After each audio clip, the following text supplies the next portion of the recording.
हरे कृष्णा। धन्यवाद सभी का। आप सभी का स्वागत है भक्ति शास्त्री के इस पाठ्यक्रम में। तो पिछले पाठ में हमने 14वें अध्याय का अध्ययन किया था और हमने देखा था कि जो बाकी अंतिम जो 6 अध्याय हैं इकाई 3 में, वो 13वें अध्याय का ही विस्तार है। और इस प्रकार हमने 14वें अध्याय से आरंभ किया था, लेकिन हाँ, कुछ संशय के कारण अभी हम 13वें अध्याय से पुनः आरंभ करेंगे। तो 13वें अध्याय में अर्जुन भगवान से 6 चीजें पूछते हैं और वही 6 चीजें भगवान 13वें अध्याय में संक्षेप में समझाते हैं, और बाकी के जो अध्याय है उसमें भगवान उन विषयों को विस्तार से समझाने वाले हैं। तो हम जानेंगे पहले श्लोक से अर्जुन ने क्या 6 चीजें भगवान से पूछी है, और उसके बाद हम आरंभ करते हैं। तो अर्जुन यहाँ पे भगवान से 6 प्रश्न पूछते हैं, 6 विषयों के बारे में पूछते हैं। अर्जुन उवाच प्रकृतिं पुरुषं चैव क्षेत्रं क्षेत्रज्ञमेव च एतत् वेदितुमिच्छामि ज्ञानं ज्ञेयं च केशव। तो अर्जुन ने 6 प्रश्न पूछे भगवान से, 6 विषय पूछे। तो सबसे पहला क्या था? प्रकृति। प्रकृति क्या है? पुरुषम, पुरुष क्या है? और क्षेत्र, क्षेत्रज्ञ क्या है? तो 4 हो गए। और एतत् वेदितुमिच्छामि ज्ञानम, ज्ञान क्या है? और ज्ञेयम यानी जानने योग्य वस्तु या ज्ञान का लक्ष्य क्या है? तो ये 6 चीजें अर्जुन ने पूछी, और इन्हीं 6 चीजों से जो हमारी इकाई 3 है वो आरंभ होगी, और इन्हीं 6 विषयों का हम विस्तार से अध्ययन करने वाले हैं। तो भगवान इस अध्याय में संक्षिप्त में बताते हैं हमें 6 चीजों के बारे में। तो सबसे पहले भगवान बताते हैं क्षेत्र और क्षेत्रज्ञ के बारे में। तो भगवान दूसरे श्लोक में बताते हैं, इदं शरीरं कौन्तेय क्षेत्रमिति अभिधीयते एतत् यो वेदितं प्राहु क्षेत्रज्ञ इति तद्विधि। तो भगवान बोलते हैं ये जो शरीर है ना, ये जो शरीर है इसी को क्षेत्र कहा जाता है, और जो इस शरीर को जानता है एतत् यो वेत्ति तं प्राहु, उसको कहा जाता है क्षेत्रज्ञ इति तद्विधि। तो भगवान बोलते हैं ये शरीर क्षेत्र है और इसको जानने वाला क्षेत्रज्ञ कहा जाता है। तो क्षेत्र का अर्थ क्या होता है? क्षेत्र का अर्थ होता है जिसमें हम क्रिया करते हैं ना, जैसे कि क्षेत्र मतलब खेत भी होता है, जैसे हमने देखा धर्म क्षेत्र। तो जो भगवत गीता का पहला ही अध्याय है वो आरंभ होता है धर्म क्षेत्र कुरुक्षेत्र। तो उसमें भी प्रभुपाद जी अपने तात्पर्य में बताते हैं कि क्षेत्र का एक अर्थ होता है खेत या जहाँ पे हम कार्य करते हैं। तो धर्म क्षेत्र का अर्थ क्या हुआ? जहाँ पे हम धर्म का कार्य कर रहे हैं या जहाँ पे धर्म की खेती होने वाली है, यहाँ यानी जहाँ पे धर्म उत्पन्न होने वाला है। तो इसी प्रकार यहाँ पे जो शरीर है ये क्या है? हमारे लिए क्षेत्र है, इसमें हम कार्य करते हैं, यानी जो भी कार्यकलाप करते हैं हम अपने शरीर के द्वारा करते हैं। लेकिन हमें पता है दूसरे अध्याय से हम शरीर नहीं है, हम शरीर से भिन्न है। तो आत्मा क्या है? आत्मा शरीर से भिन्न है, इसीलिए उसको क्षेत्रज्ञ कहा जाता है, जो कि क्षेत्र के बारे में जानती है। जैसे कि आप अपने क्षेत्र यानी आप अपने शरीर के बारे में जानते हैं, और मैं अपने शरीर के बारे में जानता हूँ। कुछ चीजें हैं जो सब्जेक्टिव होती है, जिन्हें हम नहीं जान सकते। जैसे कि मुझे अगर भूख लगी है, तो आप नहीं जान सकते कि मुझे भूख लगी है ना, या मुझे कोई चीज अच्छी लगी, मुझे कोई चीज अच्छी लग रही है, तो आपको नहीं पता चल सकता। ये केवल मुझे ही अनुभव हो सकता है। तो इसीलिए अपने शरीर का क्षेत्रज्ञ मैं स्वयं हूँ, और आप अपने शरीर के क्षेत्रज्ञ हैं। तो जो शरीर है वो क्या है? क्षेत्र, जिसके द्वारा आत्मा कार्य करती है, और आत्मा क्या है? क्षेत्रज्ञ है। तो तीसरे श्लोक में हम एक और नई चीज इसमें समझेंगे कि क्या केवल हम ही क्षेत्रज्ञ हैं? क्या कोई और भी है जो कि हमको देख रहा है या जो हमारे शरीर के बारे में जानता है, या केवल हम ही हैं? तो भगवान बोलते हैं नहीं, है ना। भगवान बोलते हैं क्षेत्रज्ञम चापि माम विधि सर्व क्षेत्रेषु भारत क्षेत्र क्षेत्रज्ञ योग ज्ञानम यत् ज्ञानम मतम ममः। तो भगवान बोलते नहीं, क्षेत्रज्ञम चापि माम विधि, मैं भी एक क्षेत्रज्ञ हूँ। तो यानी भगवान भी हमारे शरीर के क्षेत्रज्ञ हैं, यानी ना केवल हम अपने शरीर के बारे में जानते हैं, बल्कि भगवान भी हमारे शरीर के बारे में जानते हैं।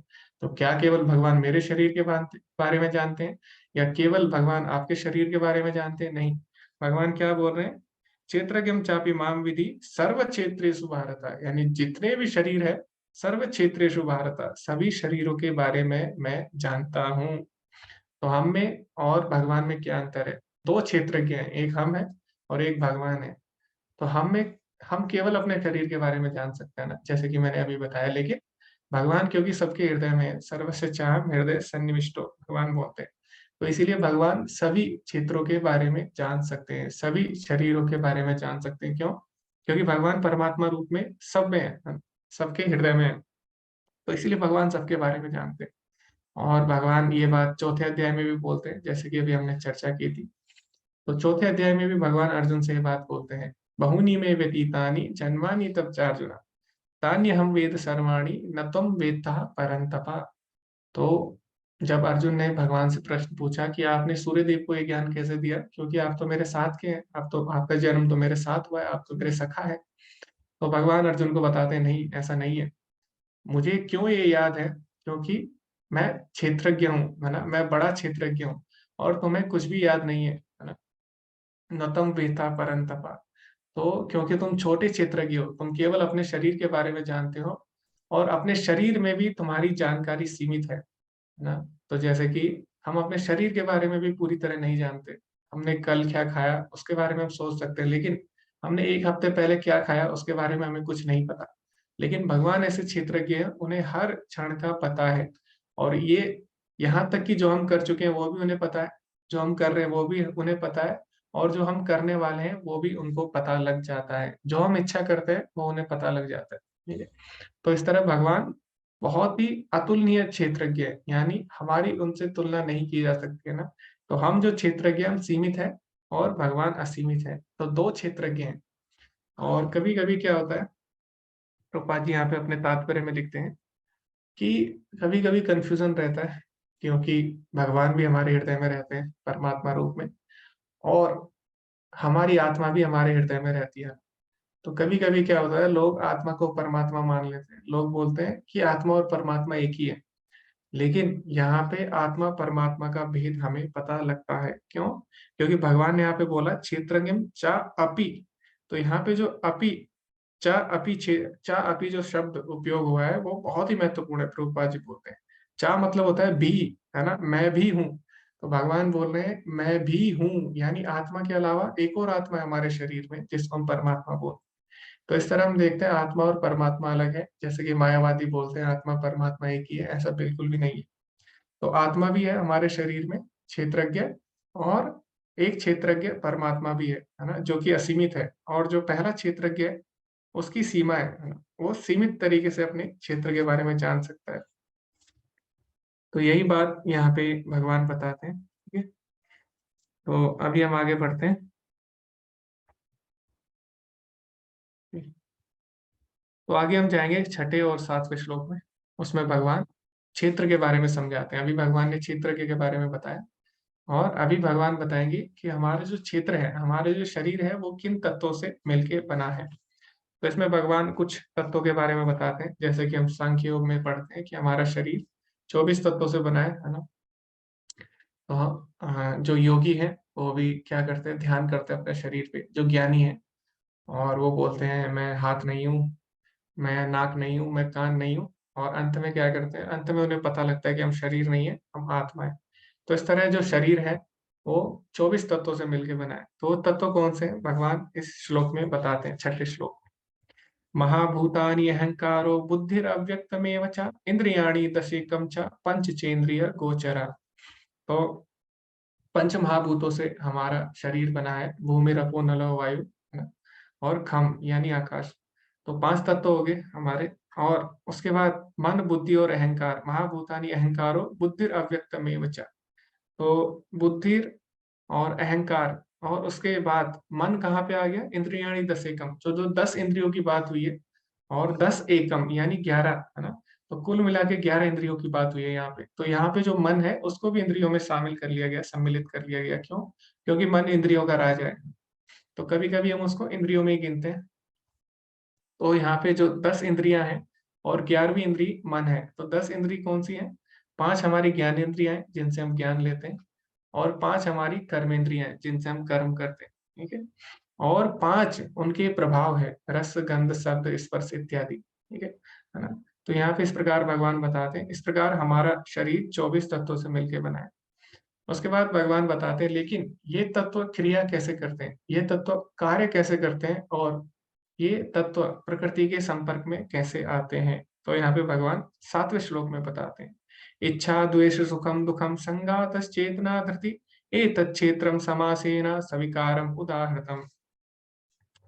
तो भगवान बताते हैं कि इन सबको संक्षेप में कर्म, जो इच्छा द्वेष सुख दुख संघात जीवन के लक्षण धैर्य, इन सबको संक्षेप में कर्म का क्षेत्र और उसकी अंतः क्रियाएं कहा जाता है। तो हमारा जो शरीर है उसको क्षेत्र कहा जाता है और उसमें 24 तत्व आते हैं जिनकी भगवान ने अभी चर्चा की। और ये तत्व किस तरह से क्रिया करते हैं वो भी यहाँ पे भगवान ने बता दिया। सुख दुख इच्छा द्वेष चेतना संघात इत्यादि से ये जो अवयव है ये क्रियाशील रहते हैं। तो अभी इन श्लोकों में भगवान ने क्या किया, क्षेत्र और क्षेत्रज्ञ के बारे में हमें बता दिया। अभी भगवान किसके बारे में बताएंगे, ज्ञान के बारे में बताएंगे कि ज्ञान क्या है। तो जो 8 से लेके 12 तक श्लोक हैं उसमें भगवान ने ज्ञान के लक्षणों की चर्चा की। तो अभी क्षेत्र क्षेत्रज्ञ के बारे में बता दिया, अभी ज्ञान के बारे में भगवान बताएंगे। तो ज्ञान क्या है उसकी हम चर्चा करेंगे 8वें श्लोक से। अमानित्वम अदम्भित्वम अहिंसा शांतिरार्जवम आचार्योपासनम शौचम स्थैर्यम आत्मविनिग्रह इंद्रियार्थेषु वैराग्यम अनहंकार एव च जन्म मृत्यु जरा व्याधि दुख दोषानुदर्शनम आसक्तिरविंगोश्चा पुत्रदारगृहादिषु नित्यं च समचित्तस्त्वा इष्टो निष्ठापपत्तिषु मयि च अनन्ययोगेन भक्तिरव्यभिचारिणी विविक्तदेशसेवितम् अरति जनसांसति अध्यात्मज्ञाननित्यत्वं तत्वज्ञानार्थदर्शनम् एतज्ज्ञानमिति प्रोक्तम् अज्ञानं योऽद्यो तदन्यथा। तो इसमें भगवान ज्ञान के लक्षणों के बारे में बताते हैं कि ज्ञान वास्तव में क्या है। तो ज्ञान क्या है, सबसे पहले अमानित्वम यानी सम्मान की इच्छा ना करना, विनम्रता है ना। तो ज्ञान का सबसे पहला लक्षण क्या है, विनम्रता। जब किसी में ज्ञान आता है तो ज्ञान से व्यक्ति विनम्र होता है। एक श्लोक भी है, विद्या ददाति विनय। तो विद्या हमें विनय देती है और विनम्र बनाती है, ठीक है। तो विद्या कभी भी हमें अहंकार नहीं देती। और अभी हम पढ़ेंगे 16वें अध्याय में कि जो आसुरी लोग होते हैं, तो भगवान बताते हैं दम्भ दर्पो अभिमानश्च क्रोधम पारुष्यमेव च अज्ञानम चाविदाचार्य पार्थम संपदा आसुरी। तो जो क्रोध है वो किसका किसका सूचक है, वो अज्ञानता का सूचक है। जो वास्तव में ज्ञानी होगा वो विनम्र होगा। इसीलिए हम देखते हैं शिक्षा अष्टकम में चैतन्य महाप्रभु ने क्या बताया हमें, यही बताया ना जो यहाँ पे लिखा है ज्ञान का लक्षण। तो उसमें चैतन्य महाप्रभु क्या बोलते हैं, ऋणादपि सुनीचैन तरोरपि सहिष्णुना अमानिना मान देना कीर्तनिया सदाहरि। अमानिना मान देना यानी सम्मान की इच्छा ना करना, ठीक है। तो भक्त के अंदर भी ये लक्षण होते हैं। तो जैसे कि हमने बताया भक्ति अपने आप में ही पूर्ण है। तो जब हम भक्ति करते हैं तो सारे दिव्य गुण हमारे अंदर आ जाते हैं। तो जो भक्त होते हैं उनके अंदर ये सारे गुण वास्तव में होते हैं। विनम्रता है ना, तो विनम्रता वैष्णव की पहली पहचान है। वैष्णव विनम्र होते हैं।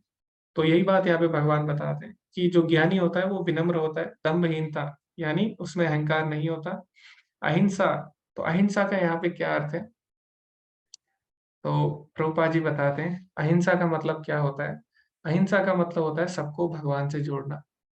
तो जैसे कि हमने देखा प्रभुपाद जी के जो गुरु थे भक्ति सिद्धांत सरस्वती ठाकुर, वो क्या बोलते थे कि किसी को भगवान से जोड़ना 100 अस्पताल बनाने से भी बढ़कर है। क्यों? क्योंकि अस्पताल बना के आप किसी का इलाज करके उसको कुछ देर के लिए आप सही कर सकते हो। मान लीजिए आपने किसी चोर का इलाज किया, लेकिन क्या करेगा, अभी चोर सही होके दोबारा गलत कार्य करने लग जाएगा। मान लीजिए कोई बहुत ज्यादा शराब पीता है और उसकी किडनी थोड़ी खराब हो गई है, तो आपने उसका इलाज किया, उसकी किडनी सही कर दी, अभी क्या करेगा, अभी दोबारा से शराब पिएगा ना, दोबारा से गलत कार्य करेगा। तो आपने उसके शरीर का ट्रीटमेंट किया लेकिन उसका चित्त शुद्ध अभी तक नहीं हो। तो इसीलिए किसी का चित्त तब तक शुद्ध नहीं होगा जब तक कि वो भगवान से नहीं जुड़ेगा। तो इसीलिए अहिंसा का मतलब क्या है, अगर वास्तव में आपको अहिंसा करनी है, वास्तव में आप किसी पर दया करना चाहते हो, तो भगवान से जोड़ना सबसे बड़ी अहिंसा है, ठीक है। और एक बार प्रभुपाद जी से भी किसी ने पूछा था अहिंसा के बारे में आप क्या कहना चाहते हैं, है ना। उस टाइम सत्य और अहिंसा इस तरह आंदोलन चल रहा था, ठीक है। तो प्रभुपाद जी ने बोला अहिंसा का मतलब है किसी को भगवान से जोड़ना और हिंसा का मतलब है किसी को भगवान के बारे में ना बताना। तो अगर किसी को भगवान के बारे में नहीं बता रहे तो उससे बड़ी हिंसा उसके लिए कुछ नहीं होगी।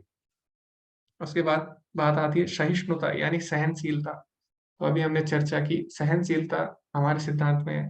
प्रादपि सुनिचैन तरोरपि सहिष्णु, है ना। तो इसी तरह एक ज्ञानी व्यक्ति को सहिष्णु होना चाहिए, यानी सहनशीलता उसमें होनी चाहिए, और सरलता, उसका व्यवहार सरल होना चाहिए, उसकी जो जीवन शैली होनी चाहिए वो सरल होनी चाहिए भक्त की बिल्कुल। तो आपने देखा होगा भक्तों का जीवन बहुत ही सरल होता है, सरल कपड़े पहनते हैं वो, सरल जीवन जीते हैं, साधारण जीवन जीते हैं। क्यों? क्योंकि जितना सरल हमारा जीवन होगा, भौतिक जीवन होगा, उतना ज्यादा हम आध्यात्मिक चीजों को समय दे पाएंगे। और जितना कठिन, जितना कॉम्प्लेक्स हमारा भौतिक जीवन होगा, उतना ही हम कम समय अध्यात्म को दे पाएंगे। तो इसीलिए जो भक्त होते हैं उनका जीवन सरल होता है, उनकी दिनचर्या सरल होती है। क्यों? ताकि वो भक्ति को ज्यादा समय दे सके। तो ये यहाँ पे गुण ज्ञानी के भी बताए गए हैं। लेकिन इसमें जो मुख्य गुण है वो क्या है ज्ञानी के? वो है आचार्योपासनम, यानी आचार्य की शरण ग्रहण करना।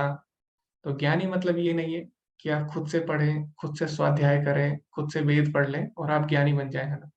ऐसा बिल्कुल भी नहीं है, ठीक है। तो ज्ञानी का वास्तविक लक्षण क्या है?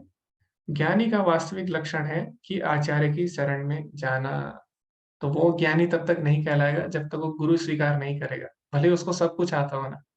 जैसे हम देखते हैं उदाहरण के लिए, जो भक्ति सिद्धांत सरस्वती ठाकुर थे, वो बहुत बड़े ज्ञानी थे। बचपन में ही उन्होंने भगवत गीता याद कर ली थी, 5 या शायद 3 साल की आयु में ही उन्होंने भगवत गीता याद कर ली थी, है ना। और 7 साल की आयु तक उन्होंने 5 भाषाएं भी सीख ली थी। और जैसे जैसे वो बड़े हुए, उसके बाद उन्होंने गणित और अर्थशास्त्र, उसके बाद उन्होंने ज्योतिष शास्त्र पे भी अपनी जो पकड़ है वो बनाई। तो बहुत बड़े ज्ञाता थे भक्ति सिद्धांत सरस्वती ठाकुर, लेकिन फिर भी उन्होंने क्या किया? फिर भी उन्होंने गुरु स्वीकार किया, है ना। तो ऐसा नहीं है उन्होंने गुरु स्वीकार नहीं किया, वैसा उनको आवश्यकता नहीं थी, लेकिन फिर भी उन्होंने गुरु स्वीकार किया, है ना। और हम देखते हैं जो भगवान है, भगवान श्री राम हो गए या भगवान कृष्ण हो गए, तो वो तो भगवान है, उन्हें सब कुछ पता है उन्हें, क्योंकि वेद तो उन्हीं से निकले हैं ना। लेकिन फिर भी वो क्या करते हैं? गुरु की शरण में जाते हैं। क्यों?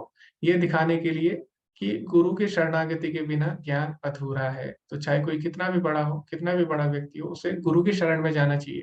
तो ये दिखाने के लिए भगवान गुरु की शरण स्वीकार करते हैं। तो इसलिए ज्ञानी का वास्तविक लक्षण क्या है? वो गुरु की शरण में जाएगा। गुरु की शरण में जाने से क्या होता है? हमारा अहंकार दूर होता है। जब तक हम गुरु की शरण नहीं लेंगे, हमारे अंदर अहंकार रहेगा कि हमने अपने बल पर सीखा है, अपने बल पर हमने चीजें की। लेकिन गुरु की शरण में जाने से हमारा अहंकार दूर होता है, ठीक है। तो ये भी एक ज्ञान का बहुत बड़ा लक्षण है। उसके बाद है शौच, यानी पवित्रता। तो पवित्रता यहाँ पे 2 तरह की होती है, जैसे कि हम चर्चा करते हैं बार बार। एक होती है शरीर की, क्षेत्र की पवित्रता, एक होती है क्षेत्रज्ञ यानी आत्मा की पवित्रता। तो क्षेत्र की पवित्रता के लिए हम क्या करते हैं? उसी के लिए हम सब कुछ करते हैं, हम नहाते हैं और ब्रश करते हैं, सब चीज करते हैं हम, है ना। और अच्छे कपड़े पहनते हैं, तो ताकि हमारा शरीर साफ रहे। लेकिन जो मुख्य स्वच्छता है, शौचम है, उस पे भी हमें ध्यान देना है, वो है आत्मा की पवित्रता। तो ऐसा नहीं है हमें शरीर का ध्यान नहीं देना, हमें शरीर भी स्वस्थ रखना है, शरीर भी अच्छा रखना है ना, साफ रखना है, और हमारी आत्मा भी साफ होनी चाहिए। वो कैसे होगी? जब हम भगवान का नाम लेंगे। भगवान का नाम क्या करता है? आत्मा पे जो कल्मश है अनेक अनेक वर्षों से, उनको साफ करता है। चेतो दर्पण मार्जनम। तो जो हरि नाम है वो हमारे चित्त रूपी दर्पण को साफ करता है। तो इसीलिए हमें शरीर को भी साफ रखना है, नहा के, स्नान करके, अच्छे कपड़े पहन के। और हमें अपनी आत्मा को भी शुद्ध करना होगा। कैसे? भगवान का नाम लेके। तो दोनों सोच, दोनों पवित्रताओं का हमें ध्यान देना होता है। उसके बाद होती है स्थिरता। भक्त स्थिर रहते हैं, जो भी वो निश्चय लेते हैं उसमें स्थिर रहते हैं। जैसे कि अभी कई लोग हैं वो मंगल आरती आते हैं, अभी सर्दी भी हो गई है बहुत ज्यादा, है ना। फिर भी वो लोग मंगल आरती आ रहे हैं, क्यों? क्योंकि वो लोग स्थिर हो गए हैं। तो ये भी ज्ञान का एक लक्षण है। उसके बाद है आत्म संयम। आत्म संयम रखना। हो सकता है कभी कभी चीजें हमारे फेवर में ना हो, पक्ष में ना हो, और कभी कभी हम कुछ नहीं कर सकते हैं ना, तो उस समय क्या करना पड़ता है? हमें आत्म संयम रखना पड़ता है। तो क्यों? क्योंकि हम सुप्रीम कंट्रोलर नहीं है ना, हम परम नियंता नहीं है। भगवान बोलते हैं भोक्ताराम यज्ञ तपसाम सर्वलोक महेश्वरम। तो भगवान सर्वलोक महेश्वर है, वो सब चीज नियंत्रित करते हैं। तो हर चीज हमारी इच्छा से नहीं हो सकती, हमें ये बात जाननी होगी। तो कुछ समय हमें संयम भी रखना पड़ता है। जब चीजें हमारे तरीके से ना हो, तो हमें संयम रखना है उस समय। तो ये भी ज्ञानी का एक लक्षण है। उसके बाद है इंद्रियार्थेषु वैराग्यम, यानी इंद्रिय विषयों का परित्याग करना। तो जो ज्ञानी होगा वास्तव में, वो इंद्रिय विषयों का परित्याग करेगा। है ना? और अहंकार का अभाव, अनअहंकारमेव च, तो इसकी हमने चर्चा कर दी। और भगवान यहाँ पे बताते हैं कि ज्ञानी की समस्याएं क्या होती है। तो अगर आप किसी से पूछे भौतिक जगत में आपकी समस्या क्या है, तो कोई बोल सकता है कि हमारे पास धन नहीं है, हमारे पास धन थोड़ा कम है। कोई बोलेगा कि हमारे शरीर में नहीं, कोई बोलेगा हमारा शरीर सही नहीं है, मैं थोड़ा मोटा हूँ, या कोई बोलेगा मैं थोड़ा गोरा हूँ, मैं काला हूँ। इस तरह लोग बोलते हैं ना। तो कोई बोलेगा कि हमारे पास धन कम है, कोई बोलेगा, अगर आप स्टूडेंट्स के पास जाएंगे वो बोलेंगे हमारी परीक्षा पास नहीं हो रही है, हम सरकारी नौकरी की तैयारी कर रहे हैं बहुत समय से लेकिन नहीं हो रहा है। इसी तरह आप गृहस्थ के पास जाएंगे तो बोलेगा हम प्रमोशन के लिए ट्राई कर रहे हैं बहुत समय से लेकिन नहीं हो रहा है। और ये आम लोगों की समस्याएं होती है। लेकिन जो ज्ञानी होता है उसकी समस्या क्या है? भगवान बोलते हैं जो ज्ञानी व्यक्ति है उसकी चार समस्याएं हैं। वो क्या है? जन्म मृत्यु जरा व्याधि दुख दोषानु दर्शनम, यानी जो ज्ञानी व्यक्ति होगा वो जन्म मृत्यु जरा यानी बुढ़ापा और बीमारी, इन चार चीजों को समस्याओं के रूप में देखता है।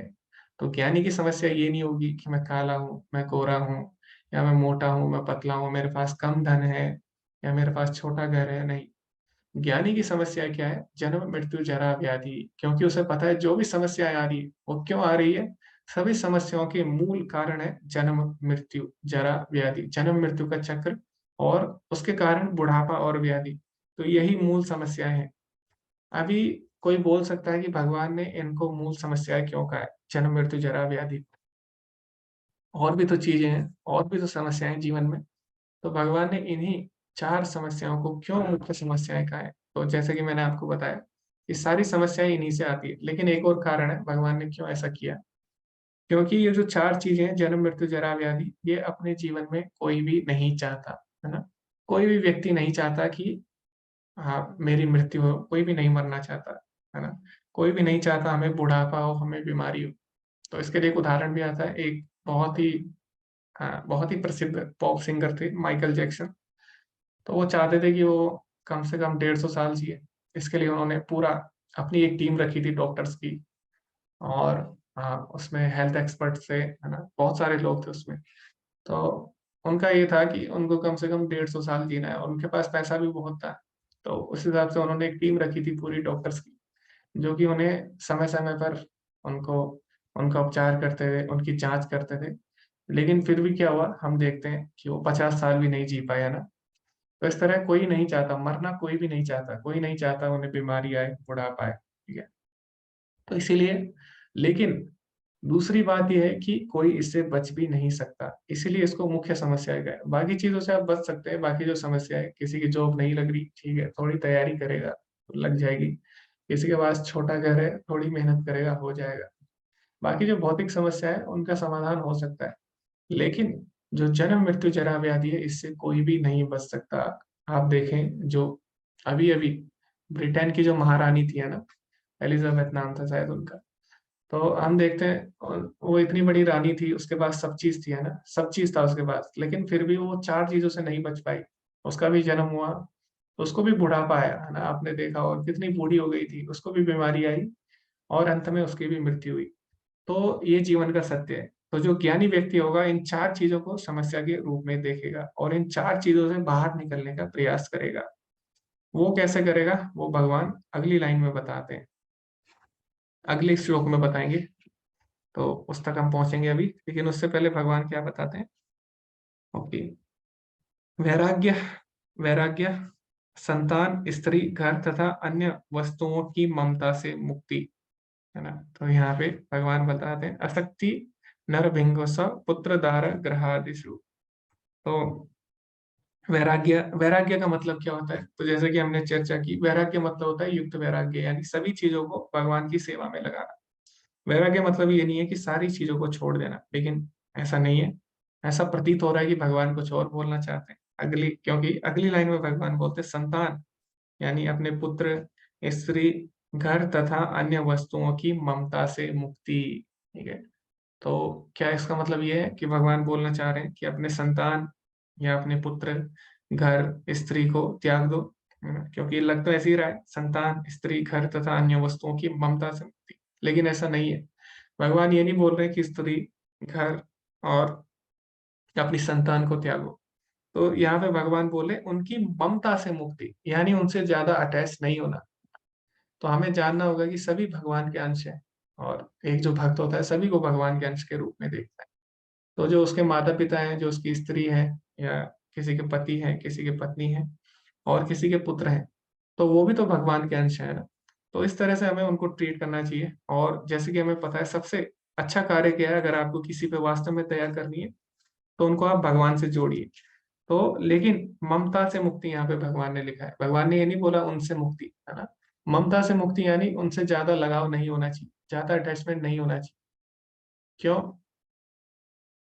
क्योंकि ये भौतिक संबंध है ना। अभी हो सकता है आपके माता पिता हो, पति पत्नी हो, पुत्र हो, लेकिन अगले जन्म में कुछ और होंगे। तो ये जान के कि भगवान ही हमारे माता पिता है ना, तो ये जान के हम सभी भगवान के अंश हैं, इस तरह से हमारा संबंध होना चाहिए सबके साथ, ठीक है। तो चाहे कोई कोई भी हो, चाहे हमारे मित्र हो, पुत्र हो, पति हो, पत्नी हो, सबके साथ हमारा भगवान के अंश के रूप में हमें संबंध स्थापित करना चाहिए, और हमें प्रयास करना चाहिए किस तरह हम उनको भक्ति में लगा सके। तो बहुत ज्यादा अटैचमेंट नहीं होना चाहिए परिवार से। इसके लिए चित्रकेतु की भी एक कहानी आती है ना? किसी को पता है चित्रकेतु की कहानी, शॉर्ट में अगर कोई बताना चाहे? यहाँ पे भगवान क्या कहना चाहते हैं वो उसी कहानी से हम समझ सकते हैं। किसी को अगर पता हो तो आप शॉर्ट में बता सकते हैं। राजा चित्रकेतु की कहानी आती है इस संबंध में। ओके, श्रीमद् भागवतम में आती है। किसी को पता है तो आप बता सकते हैं।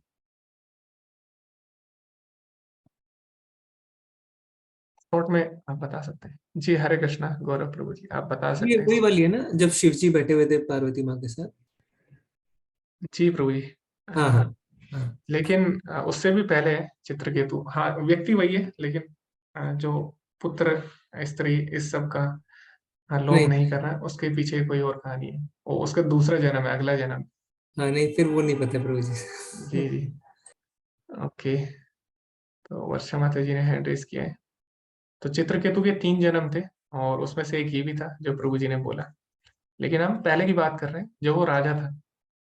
जी हरे कृष्णा वर्षा माता जी। हरे कृष्ण प्रभु जी, दंडवत जी प्रणाम। धन्यवाद। ये आप वो वाली कहानी के बारे में शायद बात कर रहे हैं जो चित्रकूट केतु के एक ही पुत्र थे, और उनकी जो अन्य पत्नियां थी उन्होंने उन्हें विष खिला करके उनकी मृत्यु हो गई थी उनके पुत्र की। जी जी जी माता जी। हाँ बिल्कुल। जी प्रभु जी, आप स्टोरी कंटिन्यू करेंगे तो अच्छा लगेगा ज्यादा। जी जी जी। जी धन्यवाद। तो मैं आपको बता देता हूँ, थोड़ा शॉर्ट में बताऊंगा। और बहुत ही अच्छी स्टोरी है कि हमें अपने जो पुत्र हैं, पत्नी हैं, और जो भी अपने सांसारिक संबंध है उनसे ज्यादा अटैच नहीं होना चाहिए ना। उनको भगवान के अंश के रूप में हमें देखना चाहिए, और प्रयास करना चाहिए किस तरह हम उन्हें भगवान से जोड़ सके। तो इसके पीछे कहानी आती है चित्रकेतु की। तो एक बार क्या हुआ, एक असुर था, और वो जो असुर था वो इंद्र के साथ युद्ध कर रहा था, है ना। और इंद्र के साथ जब वो युद्ध कर रहा था, तो लेकिन वो भगवान की स्तुतियां कर रहा था। हाँ, जो अब ये जो कहानी है ये कौन सुना रहे? सुखदेव गोस्वामी परीक्षित महाराज को सुना रहे। तो परीक्षित महाराज बोलते हैं ये कैसा असुर है, ये भगवान की स्तुतियां कर रहा है इंद्र से लड़ते हुए। ऐसा असुर तो मैंने पहले कभी नहीं देखा। ऐसा पता लग रहा है कि असुर नहीं है वास्तव में, ये जैसे कि कोई भगवान का भक्त है। तो लेकिन ये फिर भी असुर है। लेकिन मुझे समझ में नहीं आ रहा है कि ये असुर है या भगवान का भक्त है। तो जो सुखदेव गोस्वामी होते हैं वो बताते हैं कि हाँ, आपका कहना बिल्कुल सही है। वास्तव में जो असुर है, इसका अगर आप इतिहास देखें तो ये भी भगवान का भक्त हुआ करता था। तो भगवान का भक्त कैसे बना, उसके पीछे जो सुखदेव गोस्वामी है वो फिर कहानी सुनाते हैं श्रीमद् भागवतम में। तो जो असुर था ये क्या था, पिछले से पिछले जन्म में चित्रकेतु था। तो चित्रकेतु जो राजा था उसके पास सब चीज थी, लेकिन एक चीज नहीं थी, है ना। तो एक चीज क्या नहीं थी उसके पास? उसके पास पुत्र नहीं था, कोई संतान नहीं थी। उसके पास अनेक अनेक रानियां थी, है ना। जैसे कि हमने देखा राजा जो होते थे उनके पास बहुत सारी रानियां होती थी। उसके बाद बहुत अच्छा महल था। उसके बाद घर संपत्ति, राजमहल, सब चीजें थी। लेकिन उसकी जीवन में उसको एक ही कमी लगती थी, क्या? कि उसका कोई पुत्र नहीं है। तो हमारे साथ भी यही होता है, हमारे पास कभी कभी बहुत अच्छी अच्छी चीजें होती हैं, लेकिन हमारा स्वभाव क्या है मनुष्य का, हमारा ध्यान अच्छी चीजों की तरफ नहीं जाता। जो चीजें हमारे पास नहीं होती उसके लिए हम चिंतित रहते हैं ना। तो जो चीजें हमारे पास है उनसे हमें इतनी खुशी नहीं मिलती जितना दुख हमें उससे मिलता है जो चीज हमारे पास नहीं है। तो ये मनुष्य का स्वभाव है ना, वो अपने पास कितनी भी अच्छी चीज हो उनकी तरफ ध्यान नहीं देगा। बस एक चीज जो नहीं होती उसके पीछे वो पागल हो जाता है। तो यही राजा चित्रकेतु के पास साथ हुआ। उसके पास बहुत अच्छी चीजें थी, सब कुछ था, लेकिन एक कमी थी, एक पुत्र की कमी थी। तो अभी वो परेशान रहता था, चित्रकेतु बहुत ही परेशान रहता था। और तो एक बार क्या हुआ कि अंगीरा ऋषि और नारद मुनि आए उसके महल में। अभी ये दोनों बहुत ही अच्छे मित्र हैं, नारद मुनि अंगीरा ऋषि हमेशा साथ में विचरण करते हैं। तो अंगीरा मुनि और अ, नारद ऋषि जब आते हैं चित्रकेतु के राज्य में, तो चित्रकेतु बहुत ही प्रसन्न होते हैं और उनके लिए बहुत ही अच्छी व्यवस्था करते हैं, उनका आदर सत्कार करते हैं। और लेकिन जो अंगिरा ऋषि है, नारद मुनि, वो तो भगवान के शुद्ध भक्त हैं। वो पहचान जाते हैं उनको देखते ही कि राजा क्या चाहते हैं ना। राजा थोड़े सेवा तो कर रहे हैं, लेकिन इनके मन में कहीं ना कहीं चिंता है। ये खुल के नहीं कर पा रहे कोई भी चीज है ना। तो सेवा तो कर रहे हैं, हमारे फॉर्मेलिटी कर रहे हैं, लेकिन कहीं ना कहीं इनके मन में कोई दुख है। तो जो अंगिरा ऋषि होते हैं वो पूछते हैं नारद मुनि से, उनसे, जो चित्रकेतु होते हैं, कि आपके जीवन में क्या समस्या है, आप हमें बता सकते हैं। तो अभी आप देखिए कि जब भी हमारे पास साधु पुरुष आए, हमें कभी भी उनसे भौतिक चीजें नहीं मांगनी चाहिए ना। तो ये भी हर बार हमें बताया जाता है कि कभी भी साधु पुरुष आए, भगवान के भक्त आए आपके पास, तो उनसे भौतिक चीजें नहीं मांगनी चाहिए। लेकिन अभी चित्रकेतु ने क्या किया, उनसे भौतिक चीज मांग ली। उसने बोला कि मेरे पास सब कुछ है, लेकिन मेरे पास पुत्र नहीं है। तो अंगिरा ऋषि उन्हें समझाते हैं कि आपके पास पुत्र नहीं है, तो आपका जीवन इसीलिए सही है। हो सकता है पुत्र आने से आपका जीवन सही ना रहे, ठीक है, और आप बहुत ही ज्यादा परेशान हो जाए। तो राजा ने बोला नहीं, ऐसा नहीं है, मैं अभी परेशान हूँ, हो सकता है पुत्र आने से मैं सुखी हो जाऊं। तो उसने ऐसा बोल दिया। तो अंगिरा ऋषि बोलते हैं ठीक है, मैं तुम्हें आशीर्वाद देता हूँ, तुम्हारा पुत्र होगा, लेकिन जब तुम्हारा पुत्र होगा तो तुम उससे कोई भी सुख प्राप्त नहीं कर पाओगे।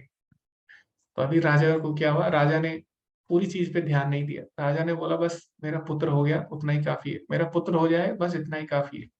और राजा ने क्या सोचा कि पुत्र हो गया मेरा, और ऋषि ने बोला है कि ये तुम्हें सुख नहीं देगा, है ना।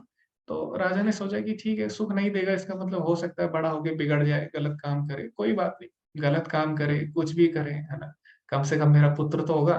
तो ये सोच के राजा बहुत ही ज्यादा प्रसन्न हो गया, और इस प्रकार उसने एक पुत्र को जन्म दिया। लेकिन क्या हुआ, जैसे ही राजा ने पुत्र को जन्म दिया, तो अभी क्या हुआ, राजा का पुत्र है और बहुत ही कठिनाई के साथ उसको पुत्र प्राप्त हुआ। तो अभी क्या हुआ, राजा उससे बहुत प्रेम करने लग गया ना। तो जो चीज हमें कठिनाई से मिलती है उसकी हर कोई रिस्पेक्ट करता है, उसकी हर कोई वैल्यू देता है उसको।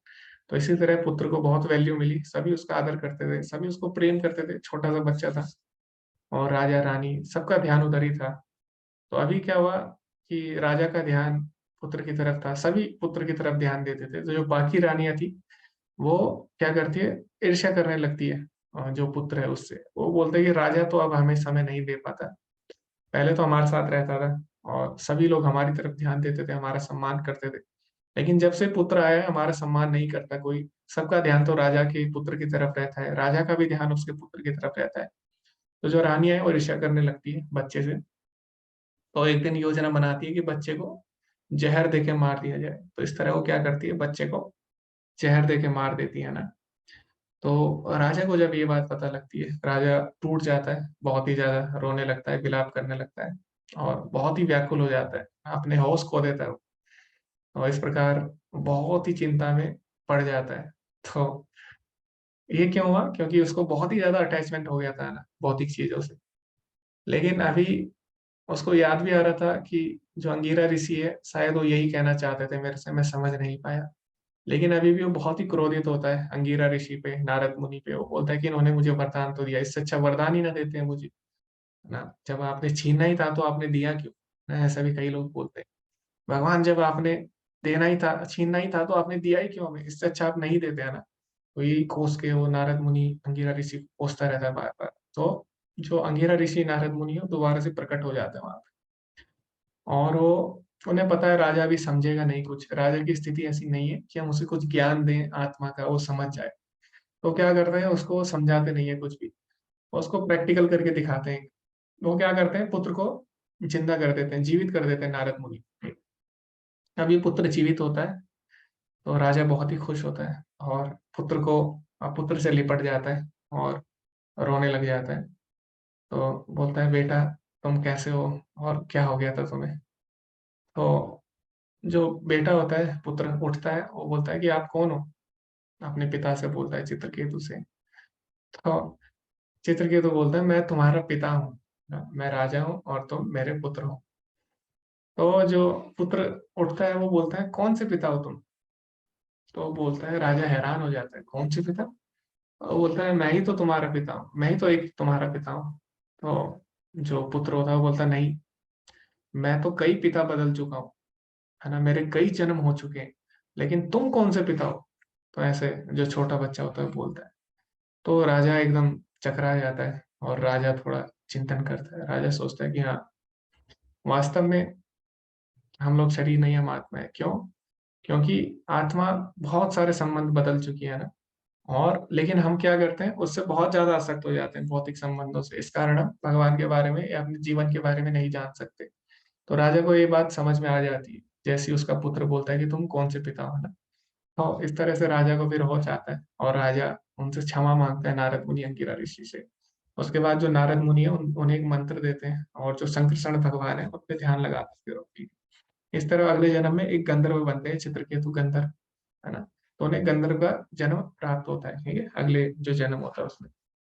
तो अभी हम आगे नहीं जाएंगे, इसमें आगे भी स्टोरी है चित्रकेतु की कि किस तरह वो गंधर्व रहते हैं, अपने यान से जा रहे होते हैं और शिव जी और माता पार्वती बैठे रहते हैं, फिर उन्हें श्राप मिल जाता है। तो कहानी अलग है, लेकिन अभी हम चित्रकेतु के केवल एक ही जन्म के बारे में चर्चा करेंगे। तो इस तरह हम देखते हैं कि वास्तव में जो हम संबंध बनाते हैं जीवन में, है ना, वो क्षणिक होते हैं और कुछ समय के लिए ऐसा लगता है हमें कि यही शाश्वत संबंध है, लेकिन ऐसा नहीं है। शाश्वत संबंध हमारा केवल भगवान से है ना। तो इसीलिए यहाँ पे भगवान बोले हमें अपने पुत्र, स्त्री, घर और अन्य वस्तुओं से ज्यादा आसक्त नहीं होना चाहिए, है ना। उनकी ममता से मुक्ति करनी है, ऐसा नहीं कि आप उन्हीं को त्याग दें। उसके बाद है अच्छी तथा बुरी घटनाओं के प्रति समभाव बने रहना। और इसके साथ साथ ज्ञानी का एक और लक्षण भी है, वो क्या है? मयि च अनन्य योगे भक्ति अव्यभिचारिणी, यानी मेरी अन्य अनन्य भक्ति करना। अव्यभिचारिणी मतलब होता है निरंतर भक्ति करना। तो किसी के पास ज्ञान है, सभी वेद जानता है, सभी शास्त्र जानता है, लेकिन भगवान की भक्ति नहीं करता, तो उसका सारा ज्ञान व्यर्थ है। भगवान बोलते भी है 9वें अध्याय के 3रे श्लोक में, अश्रद्धाना पुरुषा धर्मस्यास्य परंतपा अप्राप्य माम निवर्तन्ते मृत्यु संसार वर्तमनि, यानी जिसकी मेरे में श्रद्धा नहीं होती, है ना, वो कभी भी मुझे प्राप्त नहीं करता और बार बार इस भौतिक जगत में कष्ट भोगता है। तो इसीलिए अगर कोई ज्ञानी है तो ये सब चीजें जानता है, लेकिन भगवान की भक्ति नहीं करता, भगवान के प्रति श्रद्धा नहीं है, तो उसे हम ज्ञानी नहीं कहेंगे, ठीक है। जैसे रावण है, रावण भी ज्ञानी था, ऐसी बात नहीं है, लेकिन कमी क्या है कि उसके अंदर भक्ति नहीं थी भगवान की, है ना।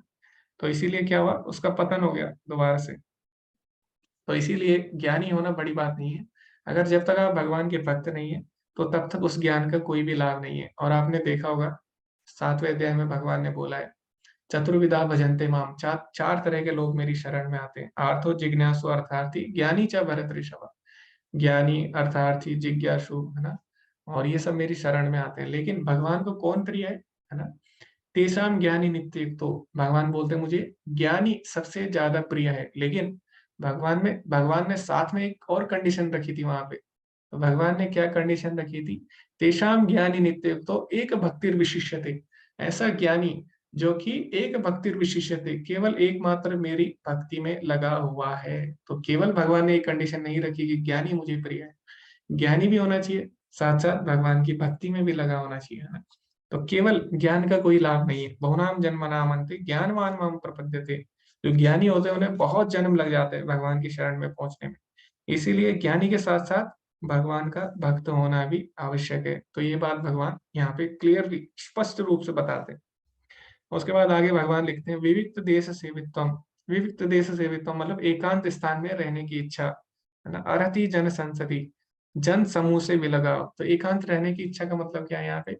एकांत मतलब है कि भक्तों के संग में रहना, यानी बहुत ही जो लोग हैं, भौतिक चर्चाएं, इनसे दूर रहना, है ना, इनसे एकांत में रहना, इनसे अकेले में रहना, इनसे एक अकेले में रहना यानी भक्तों के संग में रहना, जन समूह से विलगाव, आत्म साक्षात्कार की महत्वता को स्वीकारना, परम सत्य की दार्शनिक खोज। तो भगवान बोलते हैं ये सब ज्ञान है, और इसके अलावा जो भी चीजें हैं, भगवान बोलते हैं मैं घोषित करता हूँ कि वो सब अज्ञान है। ठीक है, तो जिसके अंदर ये गुण है सारे, वही वास्तव में ज्ञान है, वही वास्तव में ज्ञानी है। इसके अलावा जो भी है सब अज्ञान है। तो भगवान ने यहाँ पे ज्ञान को बहुत ही अच्छे तरीके से समझाया। तो तीन चीजें अभी हम समझ चुके हैं। क्या? प्रकृति, पुरुष नहीं, अभी हम क्या समझ चुके हैं? ज्ञान, और उसके बाद हम क्षेत्र और क्षेत्र के समझ चुके हैं। तो अभी भगवान ज्ञेय यानी ज्ञान के लक्ष्य के बारे में समझाएंगे। तो आगे हम बढ़ेंगे 13वें श्लोक में।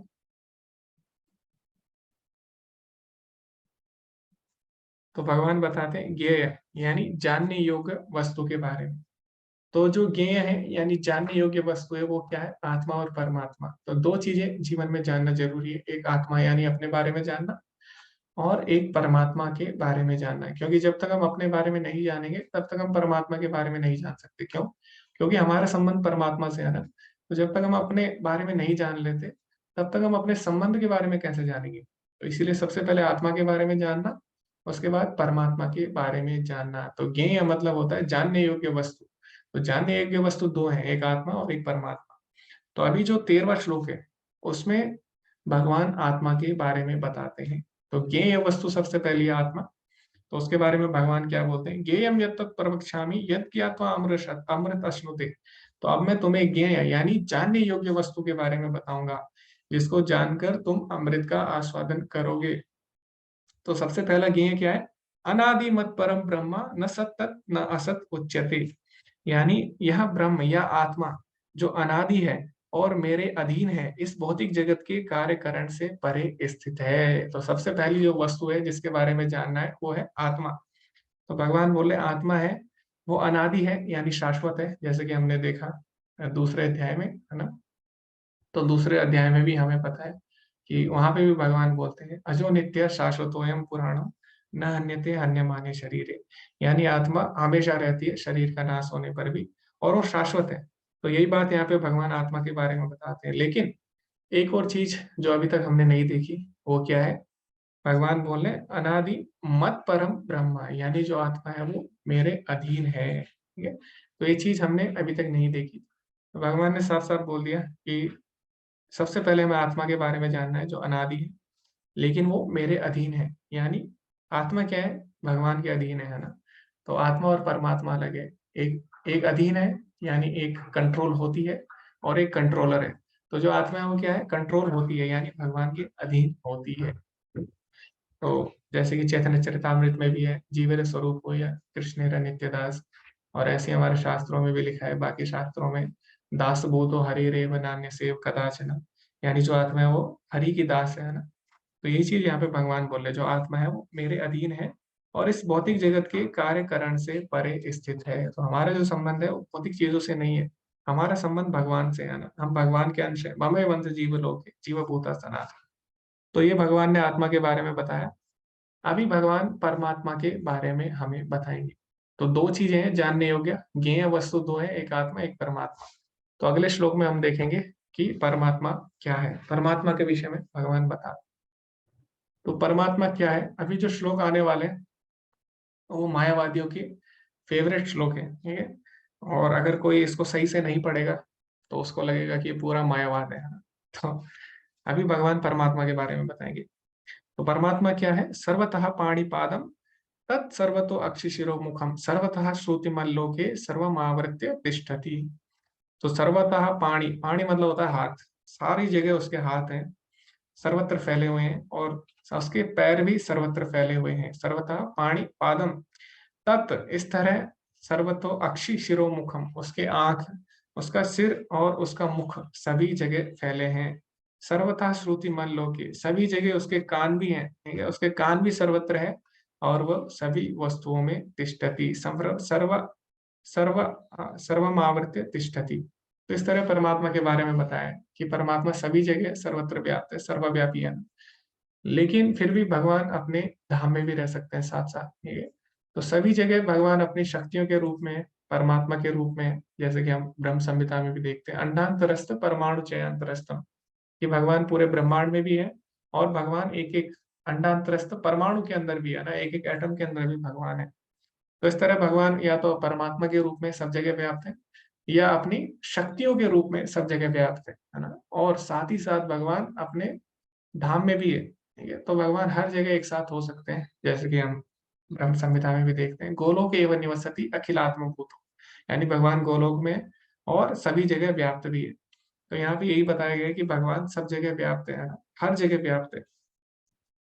तो इसका मतलब ये नहीं है भगवान निराकार है, ठीक है। यहाँ पे प्रभुपाद जी भी ब्रह्म संहिता का कोटेशन देते हैं, गोलोक एवं निवसति अखिलात्म भूतो। तो जैसे सूरज होता है, सूरज एक जगह होता है लेकिन सूरज की किरणें सभी जगह व्याप्त होती है ना, तो इस तरह सूरज अपनी किरणों के रूप में सभी जगह व्याप्त है। इसी तरह भगवान अपने धाम में रहकर भी अपने अंश या अपनी शक्ति के रूप में सभी जगह व्याप्त है, ठीक है।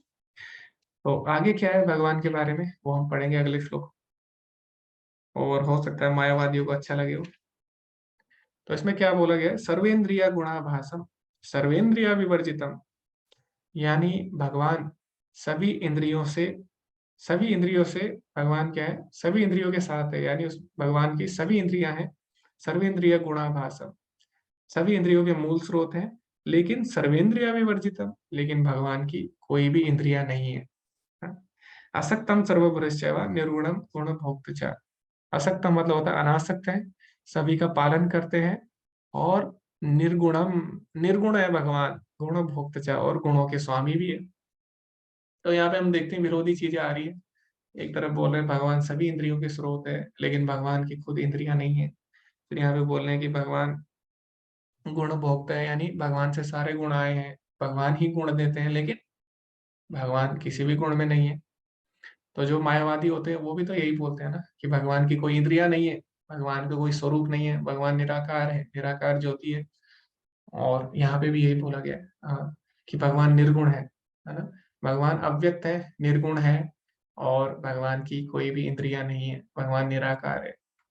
तो जो मायावादी होती है वो इसको इस तरह से पढ़ सकते हैं, लेकिन ऐसा नहीं है। यहाँ पे दोनों चीजें बताई गई, ठीक है।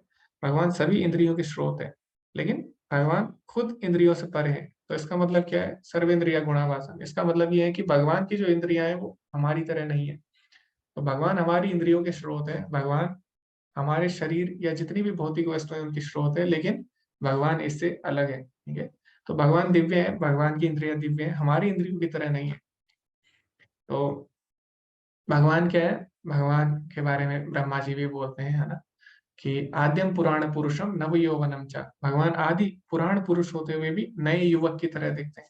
तो ऐसा कैसे संभव है, क्योंकि हर व्यक्ति बूढ़ा होता है, हमारी इंद्रियां सुस्त हो जाती है कुछ समय बाद, ना नष्ट हो जाती है, लेकिन भगवान की इंद्रियां नहीं होती, भगवान हमेशा नए युवक की तरह बने रहते हैं। और यही बात अर्जुन भी बोलते हैं भगवान से 11वें अध्याय में। अर्जुन क्या बोलते हैं, अर्जुन ने भी भगवान की स्तुति की, है ना। तो 11वें अध्याय में अर्जुन ने भगवान से बोला क्या, कि परम ब्रह्म परम धामम पवित्रम परमम मम पुरुषम शाश्वतम दिव्यम, है ना, कि भगवान आप क्या हो, शाश्वत दिव्य पुरुष हो, ठीक है। तो हमें ये समझना होगा कि जो भगवान की इंद्रियां हैं वो हमारी इंद्रियों की तरह नहीं है। और जैसे कि ईशोपनिषद में भी आता है, ईशोपनिषद में भी बोला गया अस्नाविरम शुद्धम अपाक वेदम कबीर मनीषी परिभू स्वयं हो। तो ईशोपनिषद में बोला गया कि जो भगवान का जो शरीर है वो क्या है, अस्नाविरम, यानी वो हड्डी और मांस से रहित है। तो हमारी जो शरीर है वो हड्डी और मांस से बना है, हमारी इंद्रियां, लेकिन भगवान की इंद्रियां हड्डी और मांस से नहीं बनी है, भौतिक तत्वों से नहीं बनी है, ठीक है? तो इसीलिए भगवान को यहाँ पे बोला गया कि भगवान इंद्रियों से रहित है, इसका मतलब है भगवान भौतिक इंद्रियों से रहित है। अभी यहाँ पे भगवान को निर्गुण बोला गया है, आप देख सकते हैं यहाँ पे निर्गुण। तो निर्गुण का मतलब क्या होता है, निर्गुण मतलब होता है भगवान 3 गुणों से ऊपर है। निर्गुण मतलब ये नहीं है कि भगवान में कोई भी गुण नहीं है। हम देखते हैं भगवान की परिभाषा ही है, भगवान भग धातु से बना है ना। भग कौन सा गुण है, 6 गुण है भग में मुख्यतः, है ना। तो भगवान का अनंत ऐश्वर्य, अनंत शक्ति है भगवान की, और भगवान में अनंत बल है, अनंत प्रसिद्धि है। तो ये सारे गुण भगवान में है। तो भगवान में सारे गुण हैं, लेकिन निर्गुण का मतलब क्या है, भगवान 3 गुणों से ऊपर है ना। तो ये है भगवान भौतिक गुणों से ऊपर है, इसका मतलब ये नहीं है, इसका मतलब ये नहीं है कि भगवान के अंदर कोई भी गुण नहीं है। ऐसा हो ही नहीं सकता भगवान के अंदर कोई भी गुण ना हो। अगर भगवान के अंदर कोई भी गुण नहीं है तो हमें कहाँ से गुण आगे फिर, क्योंकि हम भगवान के अंश हैं। और पुत्र में जो गुण होते हैं वो पिता से आते हैं ना, तो हमारे अंदर जो गुण है वो फिर कहाँ से आ रहे हैं? वो भगवान से ही आ रहे हैं। यहाँ पे बोला गया है कि भगवान ही क्या है, गुण भोक्तृ है, यानी भगवान गुणों के स्वामी है। तो गुणों के स्वामी है तो उनके पास भी गुण होने चाहिए। अगर कोई बोलता है कि मैं क्या हूँ, मैं इस फैक्ट्री का स्वामी हूँ, फैक्ट्री का मालिक हूँ, है ना, मान लीजिए किसी के पास कपड़े की फैक्ट्री है, वो बोलता है कि मैं कपड़े की फैक्ट्री का स्वामी हूँ, तो क्या उसके पास कपड़े नहीं होंगे? उसके पास कपड़े होंगे ना, क्योंकि वो कपड़ों की फैक्ट्री का स्वामी है। तो इसी प्रकार भगवान अगर सभी गुणों के स्वामी है तो भगवान के भी गुण होने चाहिए। तो भगवान के पास भी गुण है, लेकिन भगवान के निर्गुणम, यानी जो भौतिक गुण है, यानी जो 3 गुण है, सतो रजो तमो, उनसे ऊपर है। ठीक है। तो निर्गुण का वास्तविक अर्थ ये, निर्गुण का मतलब ये नहीं है कि भगवान बिल्कुल निराकार है, निर्गुण और अव्यक्त है। उसके बाद हम आगे बढ़ते हैं, अगले श्लोक में भगवान के बारे में और जानेंगे। तो भगवान ने बताया है अपने बारे में, बहिरंतरश्च भूतानां अचरम चरमेव च सूक्ष्म त्वात् अविज्ञेयम दूरस्थम च अंतिके च तत्। कि भगवान क्या है? परम सत्य, जड़ और जंगम समस्त जीवों के बाहर तथा भीतर स्थित है। तो यहाँ पे बोला गया है कि भगवान बाहर भी है और भगवान अंदर भी है ना। तो बहिर अंतरश्च भूतानां, बाहर भी भगवान है और अंदर भी भगवान है। तो हमने देखा कि हम एक बहुत ही अच्छी आरती भी करते हैं और उसमें भी हम यही बात बोलते हैं। किसी को पता है कहाँ पे हम ऐसा बोलते हैं? बाहर भी भगवान है, अंदर भी भगवान है, डेली हम बोलते हैं ना, सुबह मंगल आरती में। जी आरती माता जी। नरसिम्हा आरती में प्रभु जी, बहिरंत नरसिम्हा, हृदय नरसिम्हा अंतर, जी जी जी ये बोलते हैं। जी माता जी, धन्यवाद। तो यहाँ पे भी यही बोला गया है भगवान के बारे में कि भगवान बाहर भी है और भगवान अंदर भी है। बाहिर नरसिंहा, हृदय नरसिंहा। तो भगवान हर जगह है। ठीक है। बाहर भी है ना, अपने शक्तियों के रूप में, अंदर भी है हमारे परमात्मा रूप में। ठीक है। तो भगवान हर वस्तु के अंदर भी है परमात्मा रूप में और सबके बाहर भी है अपनी शक्तियों के रूप में। और सूक्ष्म त्वात् अविज्ञेयम, लेकिन सूक्ष्म होने के कारण हम उनको देख नहीं सकते। आप अपनी भौतिक इंद्रियों से उनको नहीं देख सकते, है ना। और यहाँ पे क्या लिखा है, दूरस्थम च अंतिके च तत्, यानी भगवान दूर भी है और भगवान हमारे पास भी है। तो ऐसा कैसे हो सकता है, भगवान दूर भी है हमारे पास भी है? तो अभी हम देखेंगे ईशोपनिषद। तो ईशोपनिषद में 5वां श्लोक है, उसमें क्या बोला गया है? उसमें भी यही बोला गया है, तदे जति तन्ने जति, कि भगवान दौड़ भी सकते हैं और भगवान अपनी जगह पे भी रह सकते हैं। अपनी जगह पे रहकर भी भगवान दौड़ सकते हैं। तजे जति तन्ने जति, तद दूरे तदंतिके, भगवान दूर भी है, भगवान पास भी है। तद अंतरश्च बाह्यश्च, है ना, उसमें भी ऐसा बोला गया है। ठीक है। तो हम देखते हैं कि भगवान में 2 विरोधी गुण है ना। भगवान बाहर भी है, अंदर भी है, भगवान दूर भी है, भगवान पास भी है। भगवान अपनी जगह पे रहकर भी भगवान दौड़ रहे हैं। तो ऐसा कैसे संभव है? भगवान में 2 विरोधी गुण कैसे हो सकते हैं ना? तो ये कोई नहीं बता सकता, ये केवल जो हमारे सिद्धांत है वही बता सकता है। तो हमारा जो सिद्धांत है वो क्या है? अचिंत्य भेदाभेद का। तो अचिंत्य भेदाभेद का मतलब क्या है कि हर चीज में, हर चीज भगवान से अलग है। गुणात्मक रूप से हम भगवान के समान हैं। और अचिंत्य मतलब क्या है कि भगवान की जो शक्ति है अचिंत्य है। अचिंत्य मतलब उसमें 2 विरोधी गुण एक साथ हो सकते हैं। तो भौतिक जगत में ऐसा नहीं हो सकता। कोई माता है तो पिता नहीं हो सकता, माता माता रहेगी, पिता पिता रहेगा ना। तो जो स्त्री है वो पुरुष नहीं हो सकता, स्त्री स्त्री रहेगी, पुरुष पुरुष रहेगा।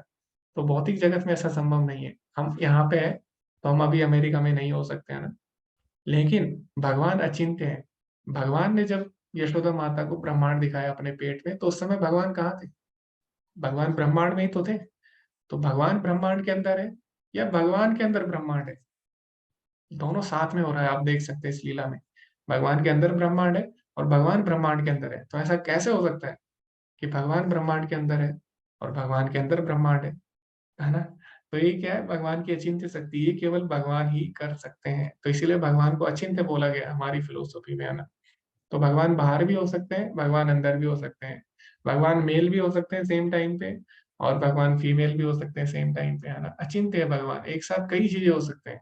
तो भगवान अपनी जगह पे भी हो सकते हैं, अपने धाम में गोलोकी निवसति, और भगवान सभी जगह भी हो सकते हैं, अखिल आत्मभूतों। ठीक है। तो इस तरह भगवान में 2 विरोधी गुण हो सकते हैं और उन्हीं को अचिंत्य बोला गया है। तो इस श्लोक में भगवान की अचिंत्य शक्ति का वर्णन हुआ है। ठीक है, तो आगे हम बढ़ेंगे अभी, और यही हम नरसिंह आरती में भी करते हैं। जी हरे कृष्ण प्रभु जी, आगे हम बढ़ेंगे। ओके, तो अगला जो गुण है भगवान के वो कौन से हैं? अविभक्तम च भूतेषु विभक्तम एव च स्थितम भूतभर्चर तद्गेयम ग्रसिष्णु प्रभविष्णु च। यद्यपि परमात्मा समस्त जीवों के मध्य विभाजित प्रतीत होते हैं, लेकिन वहां कभी भी विभाजित नहीं होते। वह एक रूप में स्थित है, यद्यपि वह प्रत्येक जीव का पालन करता है, लेकिन यह समझना चाहिए कि वह सबों के संहार करता है और सबों के जन्मदाता भी है। तो भगवान हर जगह है, हर जगह व्याप्त है। तो क्या भगवान आधे हो जाते हैं? क्या भगवान की शक्ति कम हो जाएगी? यानी भगवान ने अपने आप को विस्तृत कर रखा है हर जगह, है ना, भगवान अंदर भी है बाहर भी है। तो इसका मतलब क्या ये हो जाएगा कि भगवान बट गए हैं? या जैसे कि मान लीजिए एक आटा है ना, आटे से हम क्या करते हैं, रोटी बनाते हैं, तो उसके हम छोटी छोटी गोलियां बनाते हैं। जब हम गोलियां बनाते हैं तो आटा धीरे धीरे कम होता रहता है ना, और एक समय बाद हम देखते हैं बहुत सारी गोलियां हो जाती है हमारे पास, और जो आटा है वो गायब हो जाता है ना, जो मेन आटा था वो गायब हो जाता है, बड़ा बड़ा जो गोला रहता है। तो क्या भगवान के साथ भी ऐसा ही है? भगवान अपने आप को विस्तृत करते हैं, और भगवान सब जगह अपने आप को बांट के, और भगवान की शक्ति, अब शक्ति भी बढ़ जाती है। क्या ऐसा हो सकता है? तो यहाँ पे बोला है नहीं, ऐसा नहीं हो सकता। भगवान सभी जीवों में विभाजित है, यानी सब जगह है, लेकिन फिर भी वह विभाजित नहीं होते हैं, फिर भी उनकी शक्ति बनी रहती है। ठीक है, तो हमारी तरह नहीं है, जैसे हम दो काम कर रहे हैं तो एक तरफ हम दिमाग लगाते हैं अपना, दूसरी तरफ भी दिमाग लगाते हैं, तो हमारा दिमाग बढ़ जाता है ना। या हम दो काम साथ कर रहे हैं तो हमारी एनर्जी बढ़ जाती है, इस काम में हम आधी एनर्जी लगाते हैं, इस काम में आधी एनर्जी लगाते हैं। लेकिन भगवान के साथ ऐसा नहीं है। भगवान बहुत सारे कार्य एक साथ करते हैं, बहुत जगह एक साथ है, लेकिन फिर भी वो भगवान बने रहते हैं। ठीक है, तो जैसे कि मायावादी बोलते हैं कि जो आत्मा है वो भगवान से अलग होती है ना, जैसे कि आटे से आटे की गोली अलग होती है। और इसके कारण क्या होता है, भगवान से अलग होने के कारण, है ना, परमात्मा से अलग होने के कारण जीवात्मा भौतिक जगत में बंध जाती है, उनसे अलग होती है, और उसका उद्देश्य क्या है, उनमें विलीन हो जाना, ऐसा मायावादी बोलते हैं। लेकिन ऐसा यहाँ पे बोला गया नहीं, भगवान अलग होके भी भगवान ही बने रहते हैं। ठीक है, तो जो ईशोपनिषद है उसमें भी क्या बोला गया है, ओम पूर्णमदः पूर्णमिदं पूर्णात् पूर्णमुदच्यते, है ना, कि भगवान पूर्ण है, और भगवान से जो वस्तुएं निकलती है वो भी पूर्ण है। पूर्णात् पूर्णमुदच्यते, पूर्णस्य पूर्णमादाय, यदि पूर्ण से आप पूर्ण घटा दो, एक में से अगर आप एक घटा दो, तो फिर भी क्या होता है, पूर्ण एव अवशिष्यते, फिर भी पूर्ण ही बचता है। तो भगवान को अगर आप विभाजित कर दो, भगवान अलग अलग जगह चले जाए, लेकिन फिर भी भगवान भगवान बने रहते हैं। ठीक है, 1 - 1 = क्या होता है, 0 होता है ना मैथ में, लेकिन जो स्पिरिचुअल मैथमेटिक्स है, आध्यात्मिक गणित, उसमें ऐसा नहीं होता।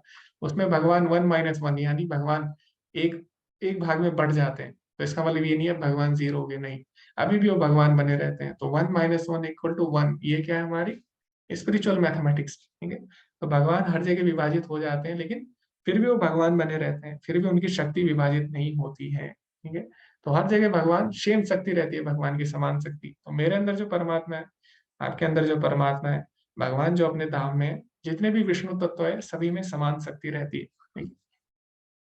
तो यहाँ पे प्रभुपाद जी उदाहरण भी देते हैं, जैसे कि बहुत सारे देश होते हैं, उनमें सूर्य दिखता है ना, तो मुझे भी सूर्य दिखाई देगा, और कुछ समय में, अभी नहीं, अभी तो सूर्योदय नहीं हुआ, कुछ समय में मुझे भी सूर्य दिखाई देगा, आप सभी को सूर्य दिखाई देगा, है ना। तो हम सभी लोग अलग अलग जगह हैं, सभी को सूर्य दिखाई देगा, लेकिन सूर्य तो एक ही है ना। इसी तरह परमात्मा सबके अंदर होते हुए भी परमात्मा एक ही है। ठीक है, तो ऐसा नहीं है वो विभाजित हो जाएगा, विभाजित होते हुए भी वो विभाजित नहीं होता। ठीक है? तो ये यहाँ पे भगवान के बारे में बताया गया है। दोबारा भगवान के अनन्य अचिंत्य शक्ति के बारे में यहाँ पे बताया गया है। अगला श्लोक हम पढ़ेंगे प्रभु जी। तो अगले श्लोक में बोला गया है, ज्योतिषाम अपि तज्ज्योति तमसा परम उच्यते ज्ञानम ज्ञेयम ज्ञानगम्यम हृदय सर्वस्य विष्टितम। तो यहाँ पे बोला गया वे समस्त प्रकाशमान वस्तुओं के प्रकाश स्रोत हैं, वे भौतिक अंधकार से परे हैं और अगोचर हैं, वे ज्ञान है, ज्ञेय है और ज्ञान के लक्ष्य हैं, वे सबके हृदय में स्थित है। तो वास्तव में भगवान ही ज्ञान है, भगवान को जानना ही ज्ञान है। भगवान ही हमारे ज्ञान के लक्ष्य है। तो हम आत्मा के बारे में भी क्यों जानते हैं, ताकि हम भगवान को जान सके ना। तो अल्टीमेटली यहाँ पे हमने दो तरह के ज्ञेय बताए, क्या, एक पहले आत्मा, और परमात्मा। लेकिन वास्तव में हमारा ज्ञेय है, वास्तव में हमारा लक्ष्य है भगवान के बारे में जानना। तो वास्तव में परम ज्ञेय क्या है? परम ज्ञेय भगवान ही है, ठीक है। और इस तरह भगवान यहाँ पे बताते हैं, और भगवान सबके हृदय में। तो ये भगवान ने यहाँ पे साथ साथ बता दिया। अभी हम अगले श्लोक में देखेंगे। अगला श्लोक बहुत ही महत्वपूर्ण है, खासकर जो भक्त है उनके लिए। भगवान बोले, इति क्षेत्रम तथा ज्ञानम ज्ञेयम चोक्तः समातम समासतः मद भक्ता एतद्विज्ञाय मद भावा यो उपपद्यते। तो अभी क्या होता है कि ये जो अध्याय है ज्ञान योग के है ना, तो ज्ञानी लोग भी इस अध्याय को पढ़ेंगे, ज्ञानी लोग भी इसकी व्याख्या करेंगे इस इन अध्यायों की। जैसे कि मैंने आपको बताया, यहाँ पे कुछ श्लोक है उनको मायावादी पसंद कर सकते हैं और उनको अपने तरीके से समझा सकते हैं।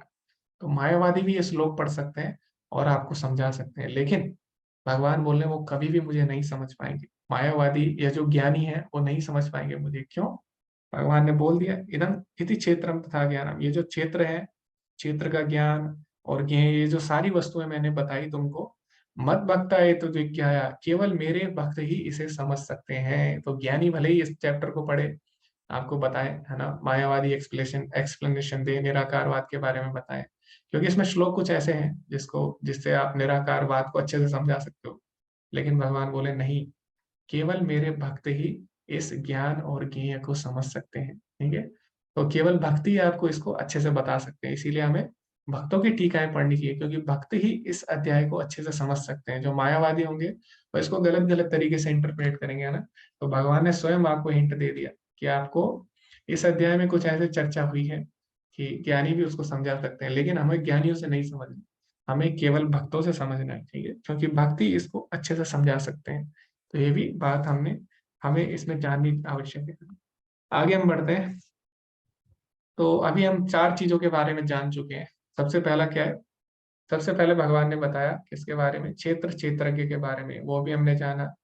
उसके बाद भगवान ने बताया ज्ञान और ज्ञान जानने योग्य वस्तु यानी ज्ञेय के विषय में। तो 4 चीजें हम जान चुके हैं, और अभी भगवान बताने वाले हैं जो अंत की 2 चीजें हैं, यानी प्रकृति और पुरुष के बारे में, ठीक है।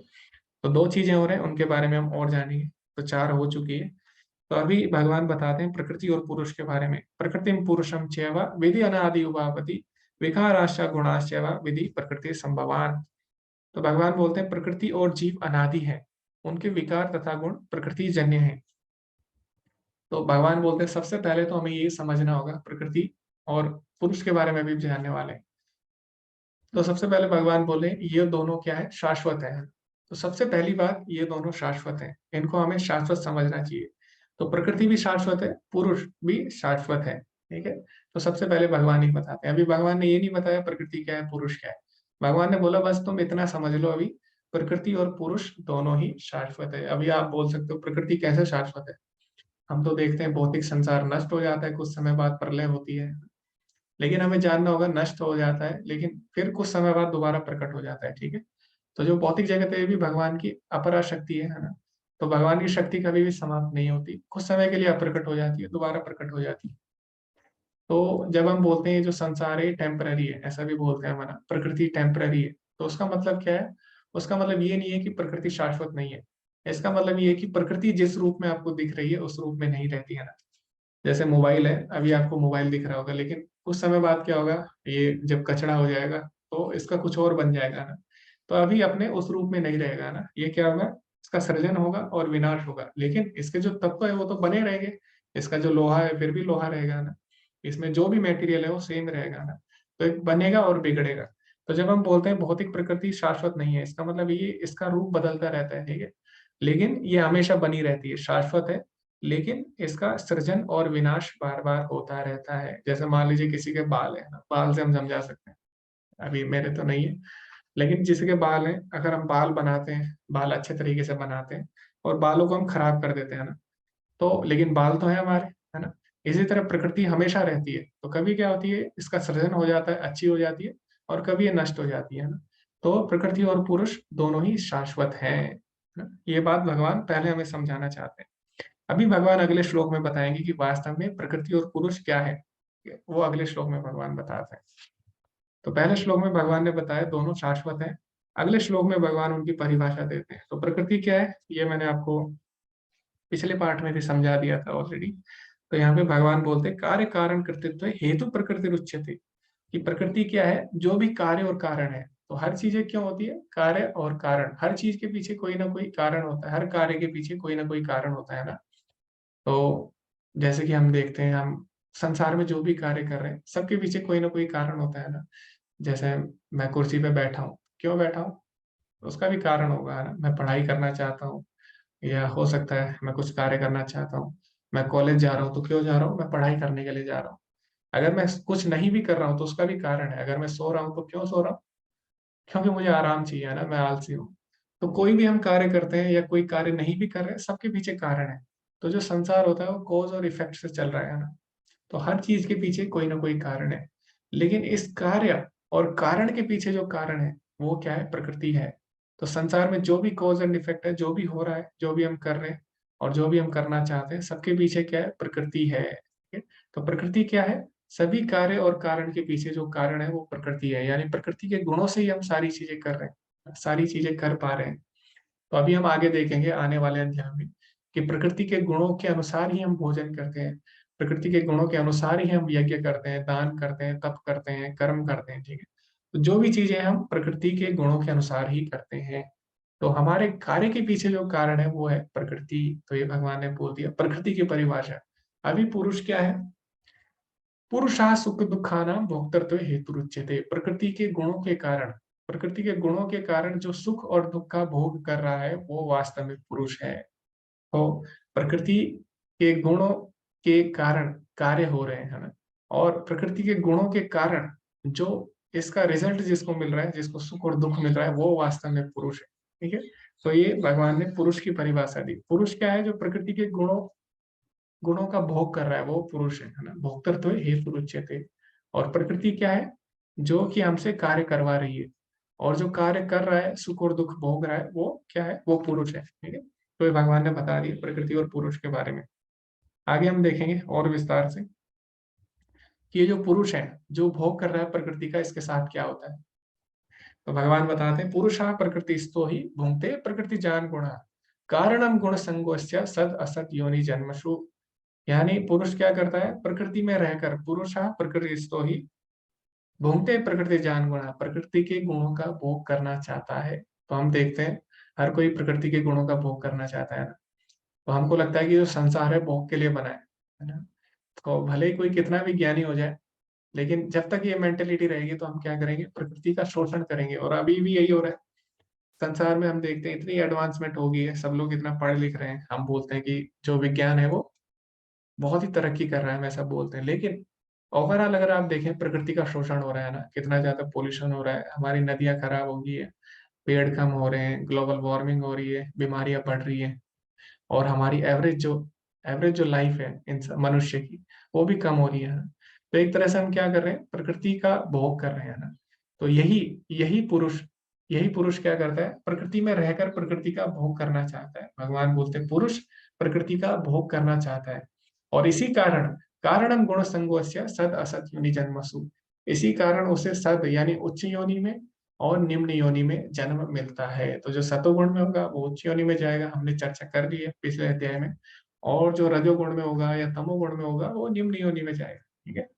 तो इस प्रकार प्रकृति के गुणों में बंधकर जो पुरुष है वो इस संसार में अपने आप को भोक्ता मान लेता है, और यही प्रवृत्ति के कारण वो संसार में जन्म ग्रहण करता है। लेकिन भगवान बोलते हैं कि पुरुष वास्तव में असली भोक्ता नहीं है। क्यों, वो अपने आप को भोक्ता मानने के कारण इस संसार में जन्म ग्रहण करता है। लेकिन वास्तव में भोक्ता कौन है, वो भगवान अगले श्लोक में बताते हैं। तो भगवान बोलते हैं कि जो पुरुष है वो इस प्रकृति में भोग कर रहा है, इसके कारण वो इस प्रकृति से बंध जाता है। लेकिन वास्तव में जो भोक्ता है वो कौन है, उपद्रष्टा अनुमंता चा भर्ता भोक्ता महेश्वरा परमात्मेति चापयुक्तो देह अस्मिन पुरुषः परहा। तो भगवान बोलते हैं वास्तव में जो परमात्मा है वो परम भोक्ता है ना, वो परम पुरुष है। और उसके लक्षण क्या है, उपद्रष्टा यानी साक्षी है, हर चीजें देख रहा है। तो आप सीसीटीवी कैमरे के सामने भी कभी कभी चोरी हो जाती है, हमने देखा है ना, बहुत सारे आपने फुटेज देखी होगी। चोर सीसीटीवी कैमरे के सामने ही चोरी कर देता है, फिर भी वो पकड़ा नहीं जाता। बहुत सारे चोर है जो अभी तक नहीं पकड़े गए, उनकी सीसीटीवी फुटेज भी है। तो जो संसार की सीसीटीवी है उससे आप बच सकते हैं, लेकिन जो भगवान है उससे आप नहीं बच सकते, है ना। तो भगवान यहाँ पे यही बोल रहे हैं कि जो परमात्मा है, परम पुरुष है, वो कौन है? साक्षी, उपद्रष्टा, सब चीजें देख रहा है, अनुमंता, और सारी चीजों की अनुमति भी वही देता है। तो परमात्मा की इच्छा के बिना हम कुछ भी नहीं कर सकते। तो चोर अगर चोरी भी करता है तो उसके लिए अनुमति कौन देता है? भगवान देते हैं। लेकिन भगवान उसके हृदय से आवाज लगाते हैं, आवाज देते हैं कि तुम ये जो कार्य कर रहे हो ये गलत है ना। इसीलिए जब भी हम कोई गलत कार्य करते हैं हमारे हृदय से आवाज आती है। तो कई लोग बोलते हैं छठी इंद्रिय है हमारी, लेकिन ऐसा नहीं है। वो कौन होते हैं? वो परमात्मा होते हैं, ठीक है। तो परमात्मा हमें सचेत करते हैं हमारे हृदय से कि जो हम कर रहे हैं वो सही नहीं है, जब हम गलत कार्य करने वाले होते हैं। लेकिन क्या करते हैं, जब हम बहुत ज्यादा जिद करते हैं तो परमात्मा क्या बोलते हैं कि ठीक है तुम ये कार्य कर सकते हो, लेकिन इसके कारण जो तुम्हारे जीवन में जो दुख आएगा उसका उसकी रिस्पॉन्सिबिलिटी मैं नहीं लूंगा, यानी उसका जिम्मेदार मैं नहीं होऊंगा, ठीक है। तो परमात्मा सबको कार्य करने देते हैं, अनुमति देते हैं, लेकिन परमात्मा उसके सुख और दुख में भाग नहीं लेते। तो ये हमने ऑलरेडी हम पढ़ेंगे अभी, और शायद हम पढ़ चुके हैं इसको। हाँ, नहीं, हमने इसको नहीं पढ़ा है अभी। हाँ, तो अभी हम आगे पढ़ने वाले हैं, और शायद हम इसको पढ़ चुके हैं। ओके, तो कौन से अध्याय में हमने देखा था? 15वें श्लोक में। हाँ, और 12वां 13वां नहीं। तो अभी हम इसको पढ़ेंगे आगे, 15वें श्लोक, 15वें नहीं, आगे हम आने वाले अध्याय में इसको पढ़ेंगे शायद। तो उसमें एक श्लोक है, उसमें बोला गया है कि भगवान हमारे सुख और दुख के कारण में भाग नहीं लेते, ठीक है। हमारे जीवन में जो भी सुख दुख आ रहा है उसके जिम्मेदार हम स्वयं होते हैं। इसको शायद हम पढ़ चुके हैं किसी अध्याय में, किसी को याद है श्लोक? 15वां श्लोक था।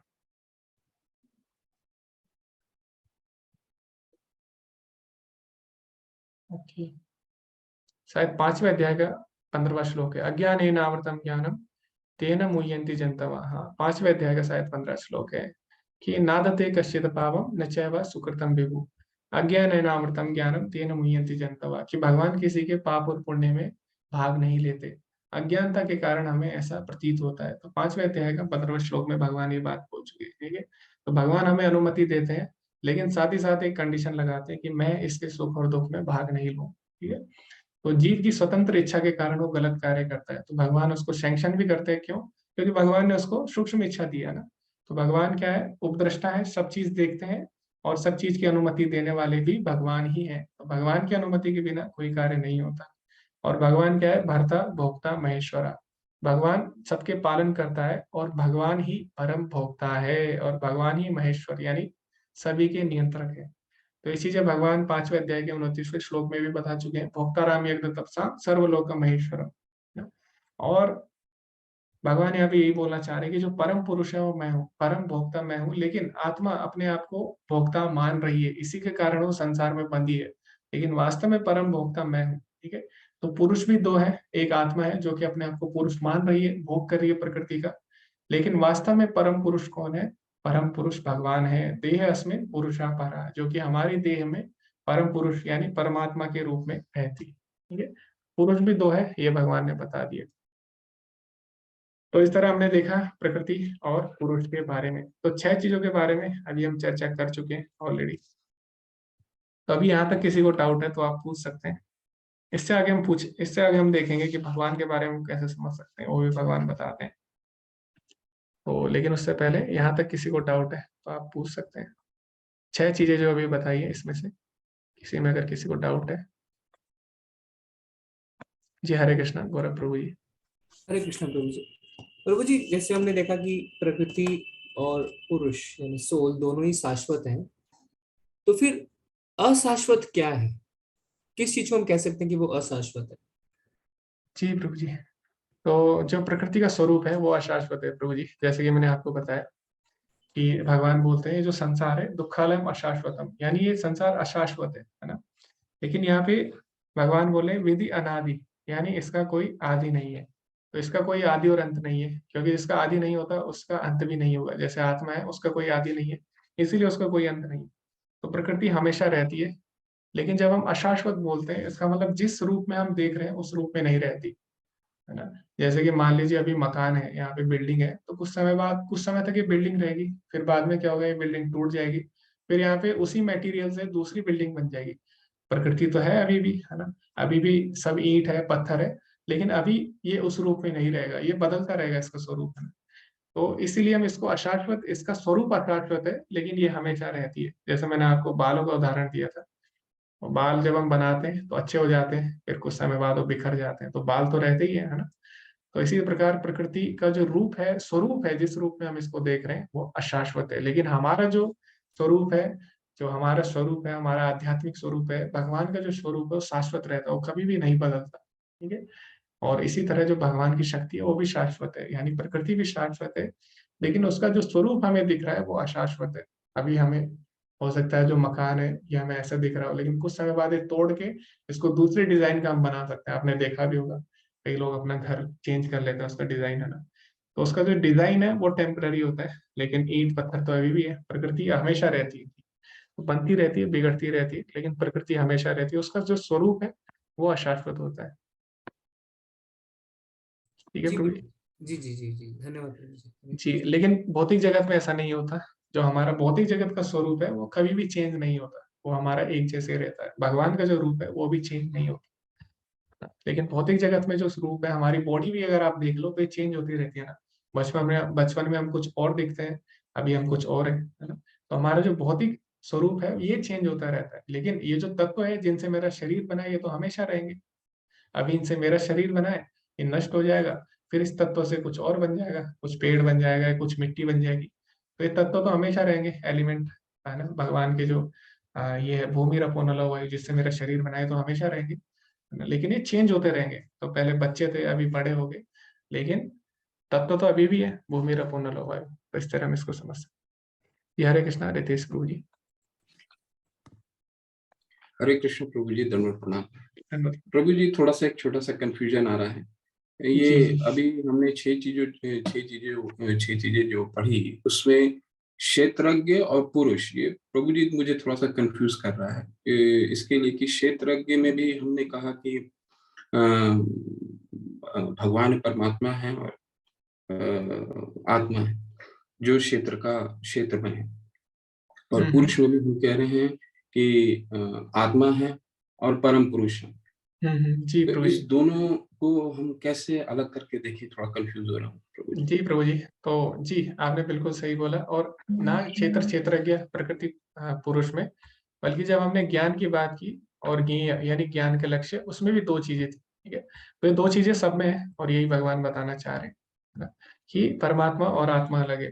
तो हमने ज्ञेय में भी दो चीजें जानी, आत्मा और परमात्मा। यानी पहली जो ज्ञेय जानने योग्य वस्तु है वो है आत्मा, और फिर जो जानने योग्य वस्तु है वो है परमात्मा। तो लेकिन ये अलग क्यों है, इसमें भगवान ने एक साथ क्यों नहीं बोल दिया, जब सारी चीजें एक ही है। तो यहाँ पे अलग अलग गुणों की चर्चा हुई प्रभु जी। तो जो ज्ञेय, जो क्षेत्रज्ञ की बात होती है, उसमें क्षेत्र को जानने वाले की चर्चा हुई है, जानने वाले गुण की चर्चा की है। तो जो क्षेत्रज्ञ होता है वो अपने बारे में जानता है ना, तो वहां पे जो जानने के गुण है उसकी चर्चा हुई है। और जो भोगता है यानी पुरुष है, वो क्या करता है, भोग करता है। पुरुष मतलब है भोगता है ना, जो कि भोग करता है।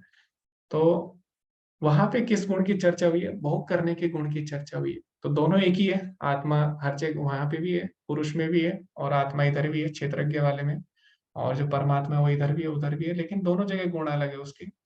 जब हम क्षेत्रज्ञ की बात करते हैं तो हम देखते हैं जानने जानने का जो गुण है ना। तो क्षेत्रज्ञ में हम जानने वाले गुण की चर्चा कर रहे हैं, और पुरुष में हम भोग करने वाले गुण की चर्चा कर रहे हैं। ठीक है, तो दोनों एक ही हैं, लेकिन दोनों का गुण अलग अलग है। क्षेत्रज्ञ में वो जान रहा है अपने शरीर के बारे में, और पुरुष वाले में वो प्रकृति का भोग कर रहा है। ठीक है, तो है दोनों एक ही, लेकिन गुण अलग अलग है दोनों जगह उनके। ओके,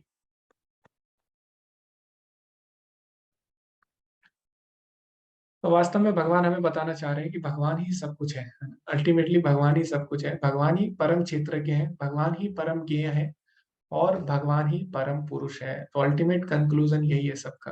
तो इसीलिए भगवान हर जगह से, चारों तरफ से एक ही कंक्लूजन पे आ रहे हैं कि भगवान ही सब कुछ है। ठीक है, और आत्मा भगवान के सामने लिमिटेड है, यही भगवान बात हर जगह हमें बताना चाह रहे हैं, तीनों तरीके से, प्रकृति, पुरुष, और क्षेत्र क्षेत्रज्ञ, और ज्ञान और ज्ञेय। तो तीनों में भगवान यही बता रहे हैं हमें, है ना, तीनों पेयर्स में।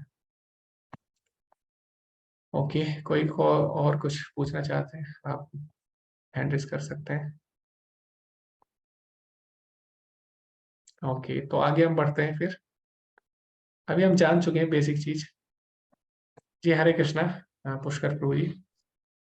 प्रभु जी, एक बीच में इम्पोर्टेंट सब्जेक्ट था, महत्व, ये सॉरी, प्रधान, उसके बारे में कुछ बताएंगे? प्रधान कहाँ पे सब आया प्रभु जी? कंफ्यूज करता है। इसी में था प्रभु जी, कौन से श्लोक में आया था? मैंने उसी समय चैट में डाला भी था। आपने तब डाला था जब मैं छठा सातवां श्लोक पढ़ रहा था प्रभु जी, लेकिन यहाँ पे हाँ, हाँ, ओके। तो यहाँ पे कहाँ पे आया प्रभु जी प्रधान तत्व? वही मैं ढूंढ रहा हूँ प्रभु जी। प्रभु जी जो 24 तत्व है ना उसमें। हाँ हाँ हाँ, ओके उसके तात्पर्य में है प्रभु जी।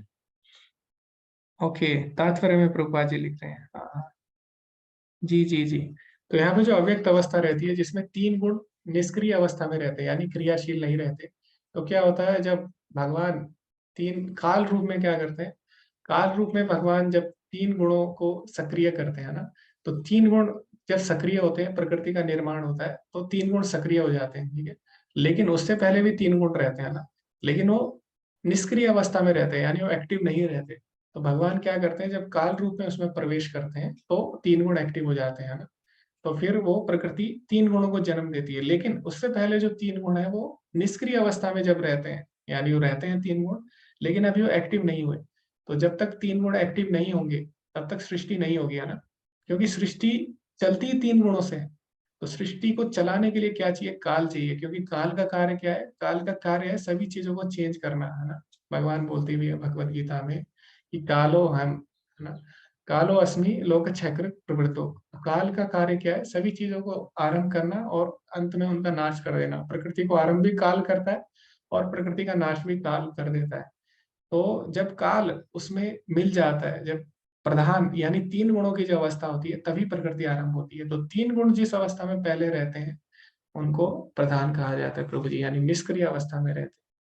तो इसके बारे में हम श्रीमद् भागवतम में विस्तार से पढ़ेंगे, है ना। भगवत गीता में इसकी ज्यादा चर्चा नहीं हुई है। तो महत तत्व और प्रधान तत्व इनकी चर्चा हम श्रीमद् भागवतम में करेंगे। तो जो आप ये लगा लीजिए, तो तीन गुण रहते हैं निष्क्रिय अवस्था में, यानी जब प्रकृति नहीं होती तो तीन गुण क्या रहते हैं? इनएक्टिव रहते हैं। उनको एक्टिव करने के लिए भगवान काल का रूप लेते हैं। तो इतना आप अभी समझ सकते हैं इसके बारे में।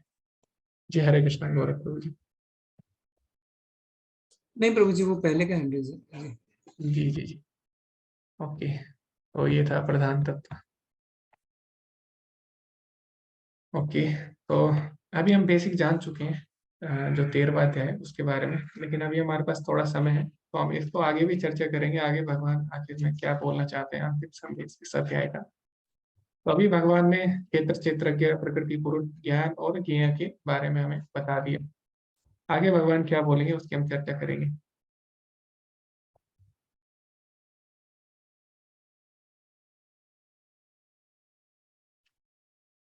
ठीक। तो अभी हम 24वें श्लोक पे जाएंगे प्रभु जी। आप 24वें श्लोक में जा सकते।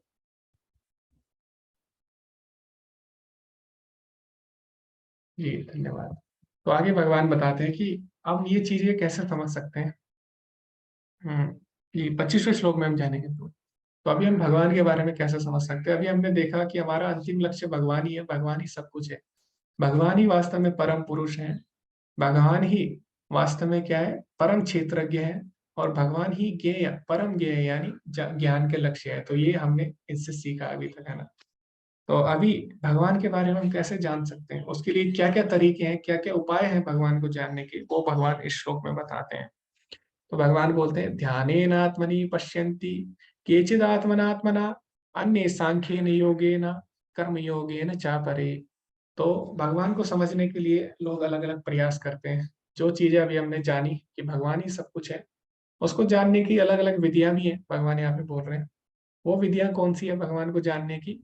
ध्यानेनात्मनि पश्यन्ति, यानी कई लोग ध्यान से ये चीजें जानते हैं जो हमने चर्चा की। तो ध्यान से कई लोगों को पता लगता है कि हम शरीर नहीं, हम आत्मा है। यानी क्षेत्र अलग है, क्षेत्रज्ञ अलग है, प्रकृति पुरुष अलग है, ज्ञान और ज्ञेय क्या है, ये कई लोग ध्यान से ऐसा जान लेते हैं, है ना। कई लोग ध्यान लगा के ऐसा जान लेते हैं। और कई लोग क्या करते हैं, ध्यानेन आत्मनि पश्यन्ति केचित् आत्मना अन्य सांख्येन योगेन, अन्य लोग क्या करते हैं, ज्ञान से ये चीजें जानते हैं। ठीक है, सांख्य मतलब क्या है, ज्ञान से। तो अन्य लोग ज्ञान से ऐसा जानते हैं, लेकिन कई लोग हैं वो कैसे जानते हैं, कर्म योगेन चापरे, निष्काम कर्म के द्वारा कई लोग मुझको जानते हैं। तो जो जो चीजें हमने अभी सीखी, वो अलग अलग तरीके से लोग उसको समझ सकते हैं। लेकिन अब हो सकता है कि कोई लोग ध्यान भी ना कर सके और कोई लोग ज्ञान भी ना ले सके। कई लोग होता है उनको पढ़ना पसंद नहीं है बिल्कुल भी, है ना, वो अध्ययन नहीं कर सकते वेदों का या जो हमारे शास्त्र हैं उनका अध्ययन नहीं कर सकते, ज्ञान से नहीं चीजों को समझ सकते। जो ज्ञानी लोग होते हैं संस्कृत जानते हैं, संस्कृत व्याकरण उनको पढ़नी पड़ती है। उसके बाद ज्योतिष, निरुक्त, व्याकरण, बहुत सारी चीजें उनको पढ़नी होती है। तब जाके वो वेदों का सही अर्थ निकाल पाते हैं, तब जाके वो भगवान के बारे में जान सकते हैं। लेकिन क्या कोई आजकल ऐसा कर सकता है? नहीं कर सकता ना। तो ध्यान की जो विधि है वो भी कोई नहीं कर सकता आजकल। ठीक है? ध्यान के लिए भी क्या चाहिए, बहुत लंबा समय चाहिए उसके लिए, बहुत अनेक अनेक वर्षों तक भगवान पे ध्यान लगाना पड़ेगा, आपको वन में जाना पड़ेगा, एकांत स्थान में जाना पड़ेगा, हमने देखा छठे अध्याय में। ठीक है, लेकिन ध्यान की जो विधि है वो भी सही नहीं है। कई लोग निष्काम कर्म द्वारा, कई लोग ध्यान और ज्ञान में रुचि नहीं लेते, तो क्या करते हैं, ठीक है कुछ सेवा कर लेते हैं, है ना। तो कभी कभी सेवा से भी हमारे अंदर ज्ञान आ जाता है। जैसे कि एक बार क्या हुआ कि बहुत बड़े साइंटिस्ट थे, वो भक्ति सिद्धांत सरस्वती ठाकुर से कुछ डाउट पूछने आए थे। तो उन्होंने क्या किया, उन्होंने बोला ठीक है आप क्या करिए तब तक, जब तक मैं आपको डाउट आपका बताऊंगा, आंसर दूंगा, लेकिन थोड़ी देर अभी मैं बिजी हूँ, थोड़ा व्यस्त हूँ, तो आप क्या करिए, आप थोड़ी देर आप किचन में जाइए और वहाँ पे बर्तन है और जो डिवोटीज है वो सेवा कर रहे हैं, तो आप बर्तन धो लीजिए उनके साथ।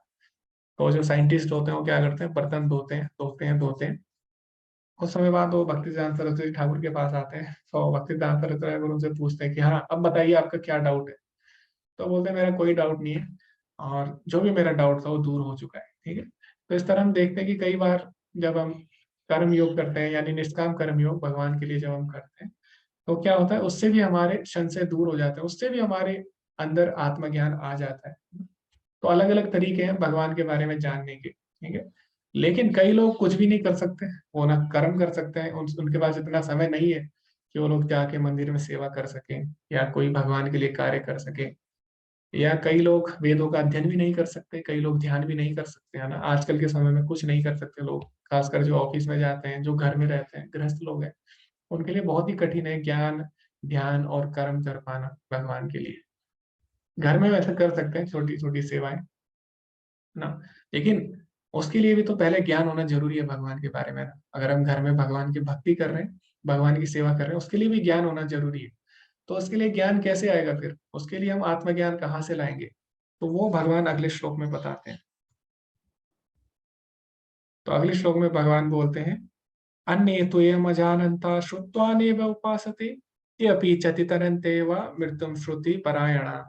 तो ऐसे कुछ लोग हैं जो आध्यात्मिक ज्ञान से अवगत नहीं होते, पर अन्यों से परम पुरुष के विषय में सुनकर उनकी पूजा करने लगते हैं।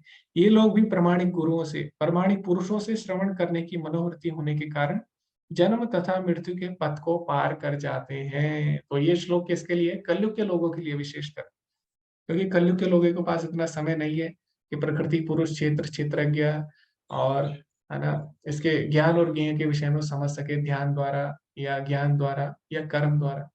तो यहाँ पे सिंपल तरीका है क्या, आपको केवल सुनना है। अगर आप भगवान के बारे में सुन भी लेते हैं किसी प्रमाणिक पुरुष द्वारा, तो भी आप भगवान के बारे में जान सकते हैं। तो जरूरी नहीं आपको ये सब करना पड़ेगा, ये केवल आप सुनकर भी भगवान का ज्ञान ले सकते हैं। ठीक है, तो सबसे सरल विधि है कलयुग के लोगों के लिए ना, केवल सुनना।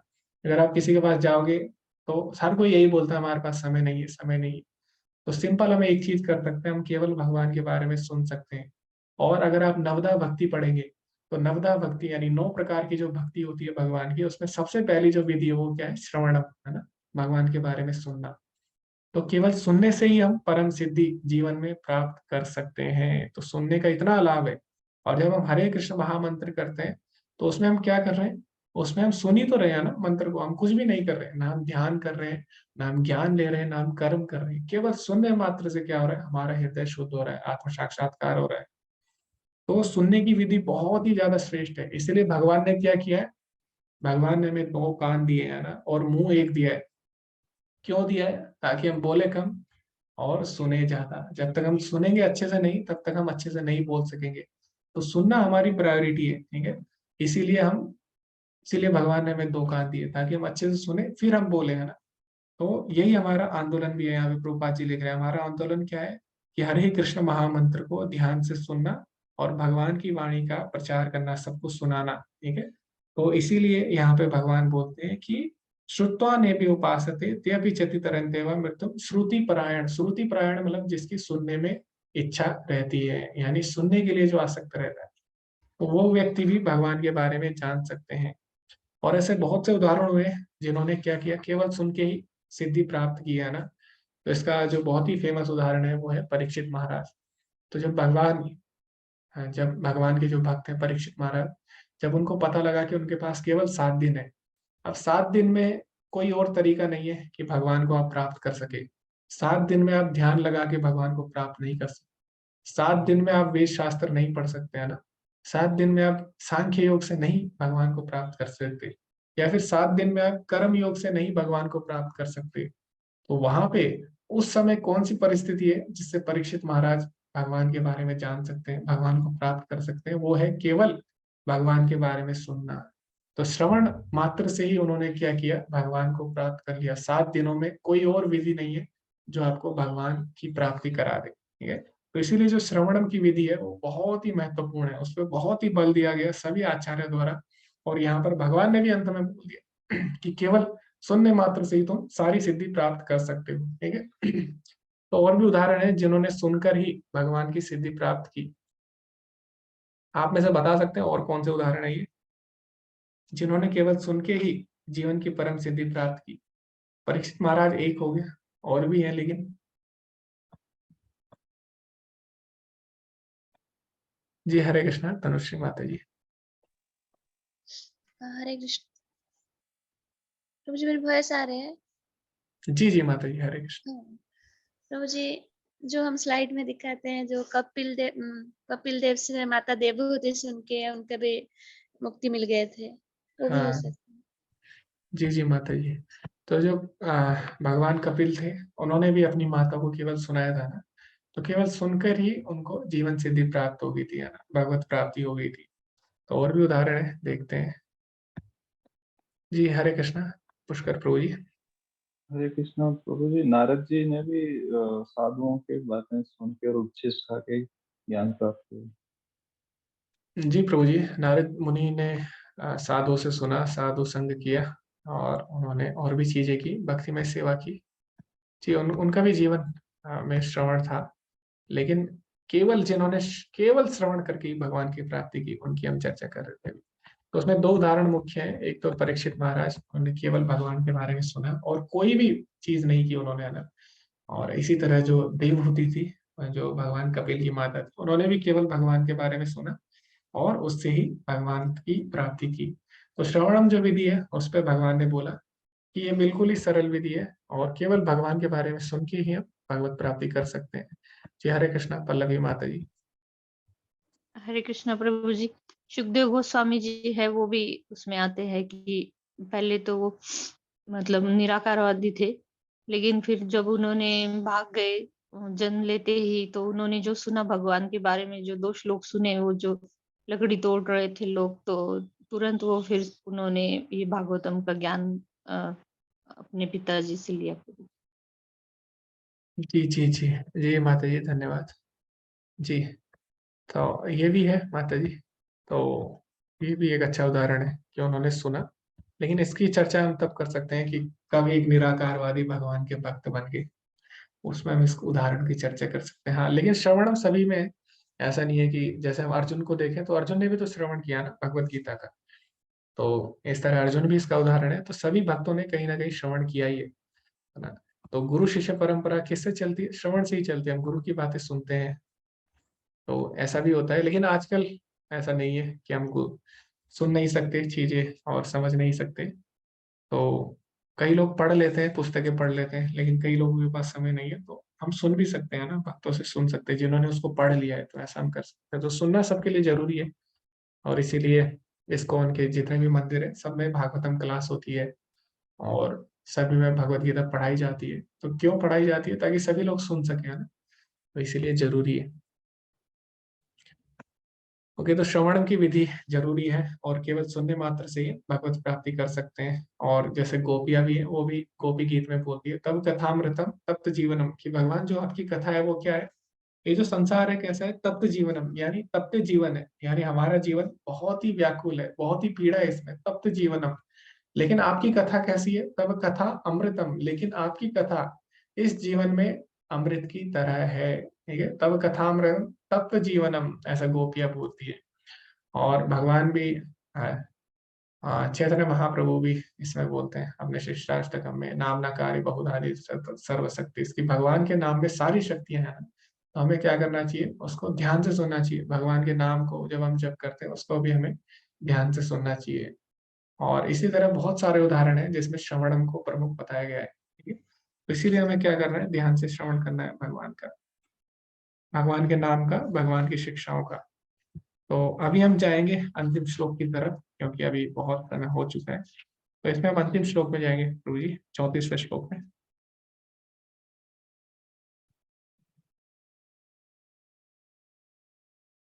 हाँ, तो अंतिम श्लोक है इस अध्याय का। इसमें क्या बोलते हैं भगवान? क्षेत्र क्षेत्रज्ञ योर एवं अंतरम ज्ञान चक्षुषा भूत प्रकृति मोक्षम चा ये विदुर्यान्ति ते परम। जो लोग ज्ञान के चक्षुओं से शरीर तथा शरीर के ज्ञाता के अंतर को देखते हैं और भव बंधन से मुक्ति की विधि को भी जानते हैं, उन्हें परम लक्ष्य प्राप्त होता है। तो भगवान ने यहाँ पे क्या बोला? क्षेत्र क्षेत्रज्ञ योर एवं अंतरम ज्ञान चक्षुषा। तो क्षेत्र और क्षेत्रज्ञ यानी शरीर और आत्मा अलग है। तो ये बेसिक है ना। तो जब तक हम ये नहीं जानेंगे, हम प्रकृति, पुरुष और ज्ञान और ज्ञेय के विषय में नहीं जान सकते। इसीलिए भगवान ने सबसे पहले क्या किया? हमें क्षेत्र और क्षेत्रज्ञ के बारे में बताया। तो आप अगर अर्जुन का प्रश्न देखेंगे तो अर्जुन ने सबसे पहले क्या पूछा? प्रकृतिम पुरुषम चैवा क्षेत्रम क्षेत्रज्ञ में बचा। तो अर्जुन ने ये नहीं पूछा सबसे पहले कि क्षेत्र और क्षेत्रज्ञ क्या होता है। अर्जुन ने सबसे पहले पूछा प्रकृति और पुरुष क्या है। लेकिन भगवान ने क्या उससे पहले बताया? भगवान ने पहले क्षेत्र और क्षेत्रज्ञ के बारे में बताया। ये सबसे पहले ये जानना जरूरी है कि क्षेत्र यानी शरीर अलग है और क्षेत्रज्ञ आत्मा अलग है। तो वास्तव में जो व्यक्ति ये देख सकता है कि क्षेत्र और क्षेत्रज्ञ अलग है, वही वास्तव में ज्ञानी है, वही वास्तव में सही चीज देख सकता है और वही भगवान को प्राप्त कर सकता है। तो यही भगवान ने बोला इस अध्याय में, और यही इस अध्याय का बेसिस है ना। इस अध्याय का बेस क्या है? ये जानना कि हम शरीर से अलग है, तभी हम प्रकृति पुरुष के बारे में समझ सकेंगे, भगवान के बारे में समझ सकेंगे और ज्ञान के लक्ष्य को समझ सकेंगे, ठीक? तो ये भगवान ने अंत में बोल दिया। इसी के साथ ये 13वां अध्याय समाप्त होता है और बहुत ही कॉम्प्लिकेटेड है अध्याय। तो किसी के अगर अभी समझ में ना आए या किसी को डाउट, आप पूछ सकते हैं या फिर आप दोबारा से रिकॉर्डिंग देख सकते हैं। तो 18 डेज के कोर्स में भी ऐसा होता है कि जब 13वां अध्याय उसमें होता है तो किसी को समझ नहीं आता, तो बहुत इसमें डाउट रहते हैं और थोड़ा कॉम्प्लिकेटेड है ये अध्याय। तो किसी को कोई डाउट है तो आप पूछ सकते हैं, डिस्कशन कर सकते हैं। तो किसी को डाउट है?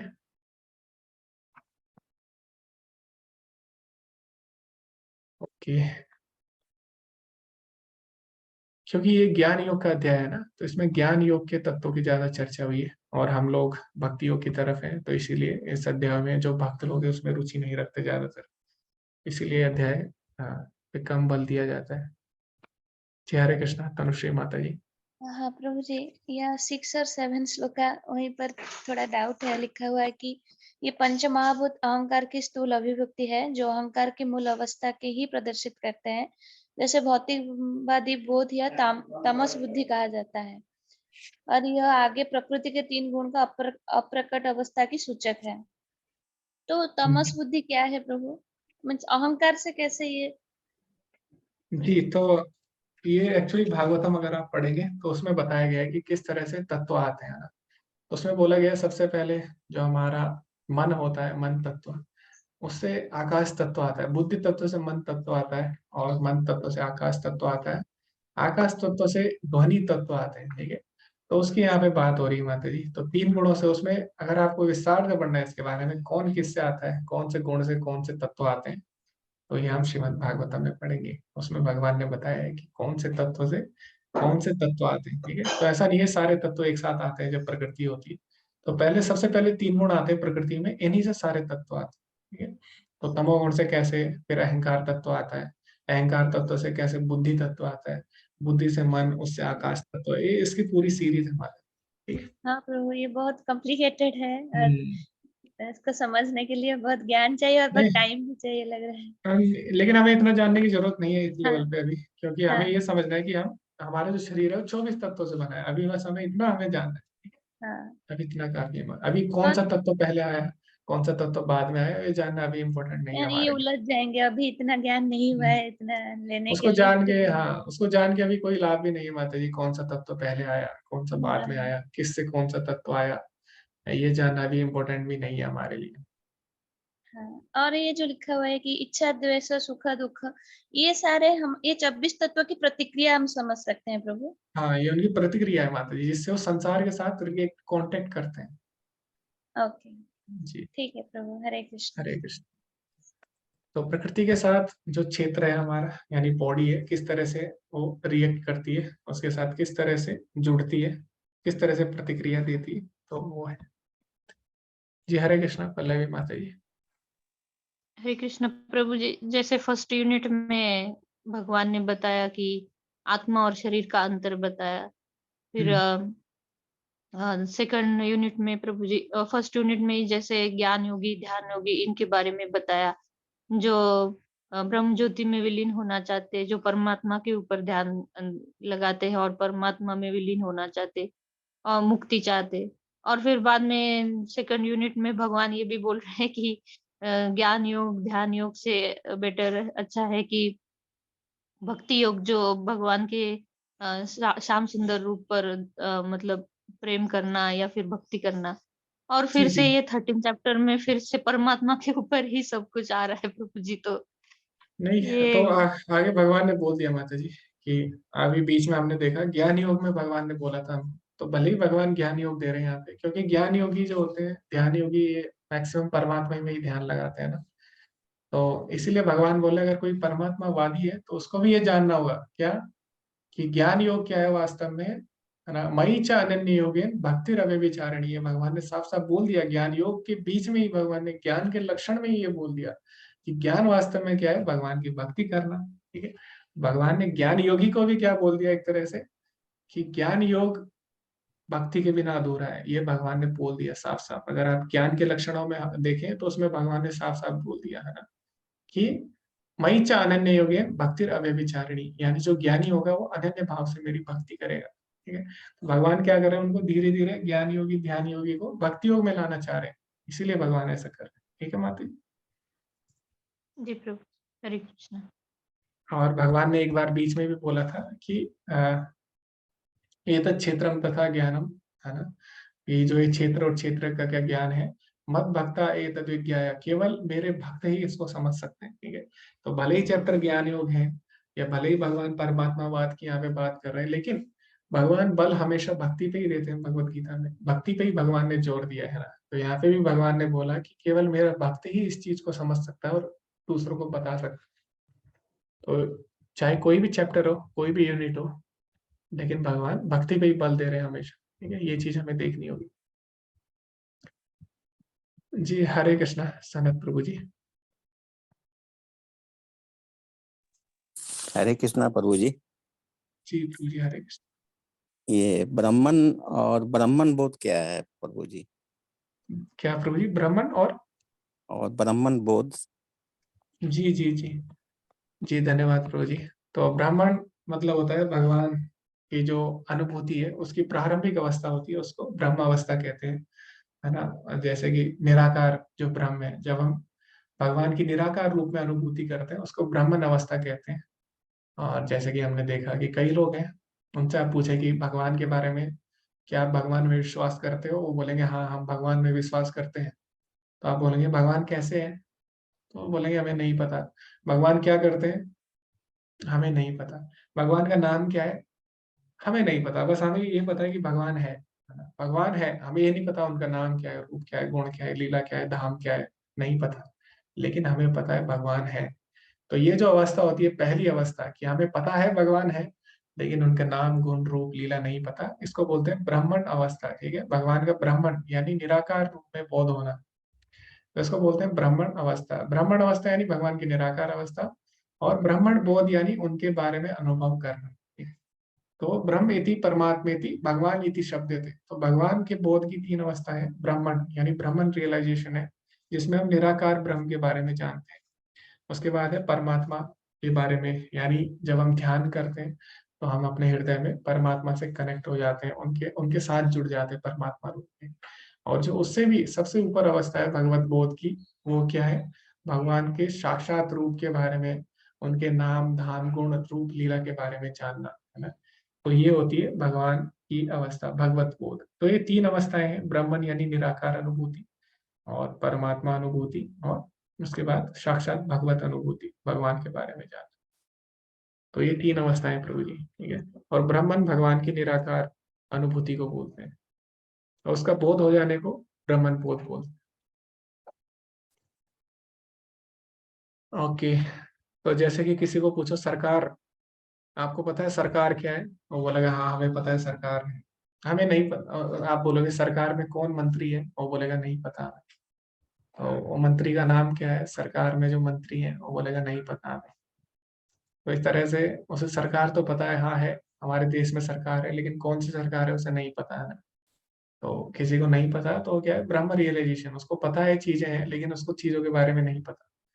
दूसरा है फिर परमात्मा रियलाइजेशन। उसको पता है हाँ, कौन सी सरकार है? बीजेपी है, उसमें कोई मंत्री उसका नाम तो होगा, वो बोलेगा नहीं, बस बीजेपी की सरकार है, हमें इतना पता है। तो हो गया परमात्मा रियलाइजेशन। भगवान रियलाइजेशन यानी पूरी तरह जानना। वो बोलेगा हाँ बीजेपी की सरकार है, उसमें ये मंत्री है, उसमें रक्षा मंत्री है, उसमें कृषि मंत्री है, और उनका जो सबसे बड़ा मंत्री हो प्रधानमंत्री है, उसका भी नाम है नरेंद्र मोदी, उसका घर भी है गुजरात में, उसके माता भी है ना। तो इस तरह भगवान रियलाइजेशन, जिसमें भगवान के नाम गुण रूप लीला के बारे में जानते हैं, सबसे उच्च जो रियलाइजेशन यानी अनुभूति है, भगवत अनुभूति है। ओके, किसी का कोई और डाउट है?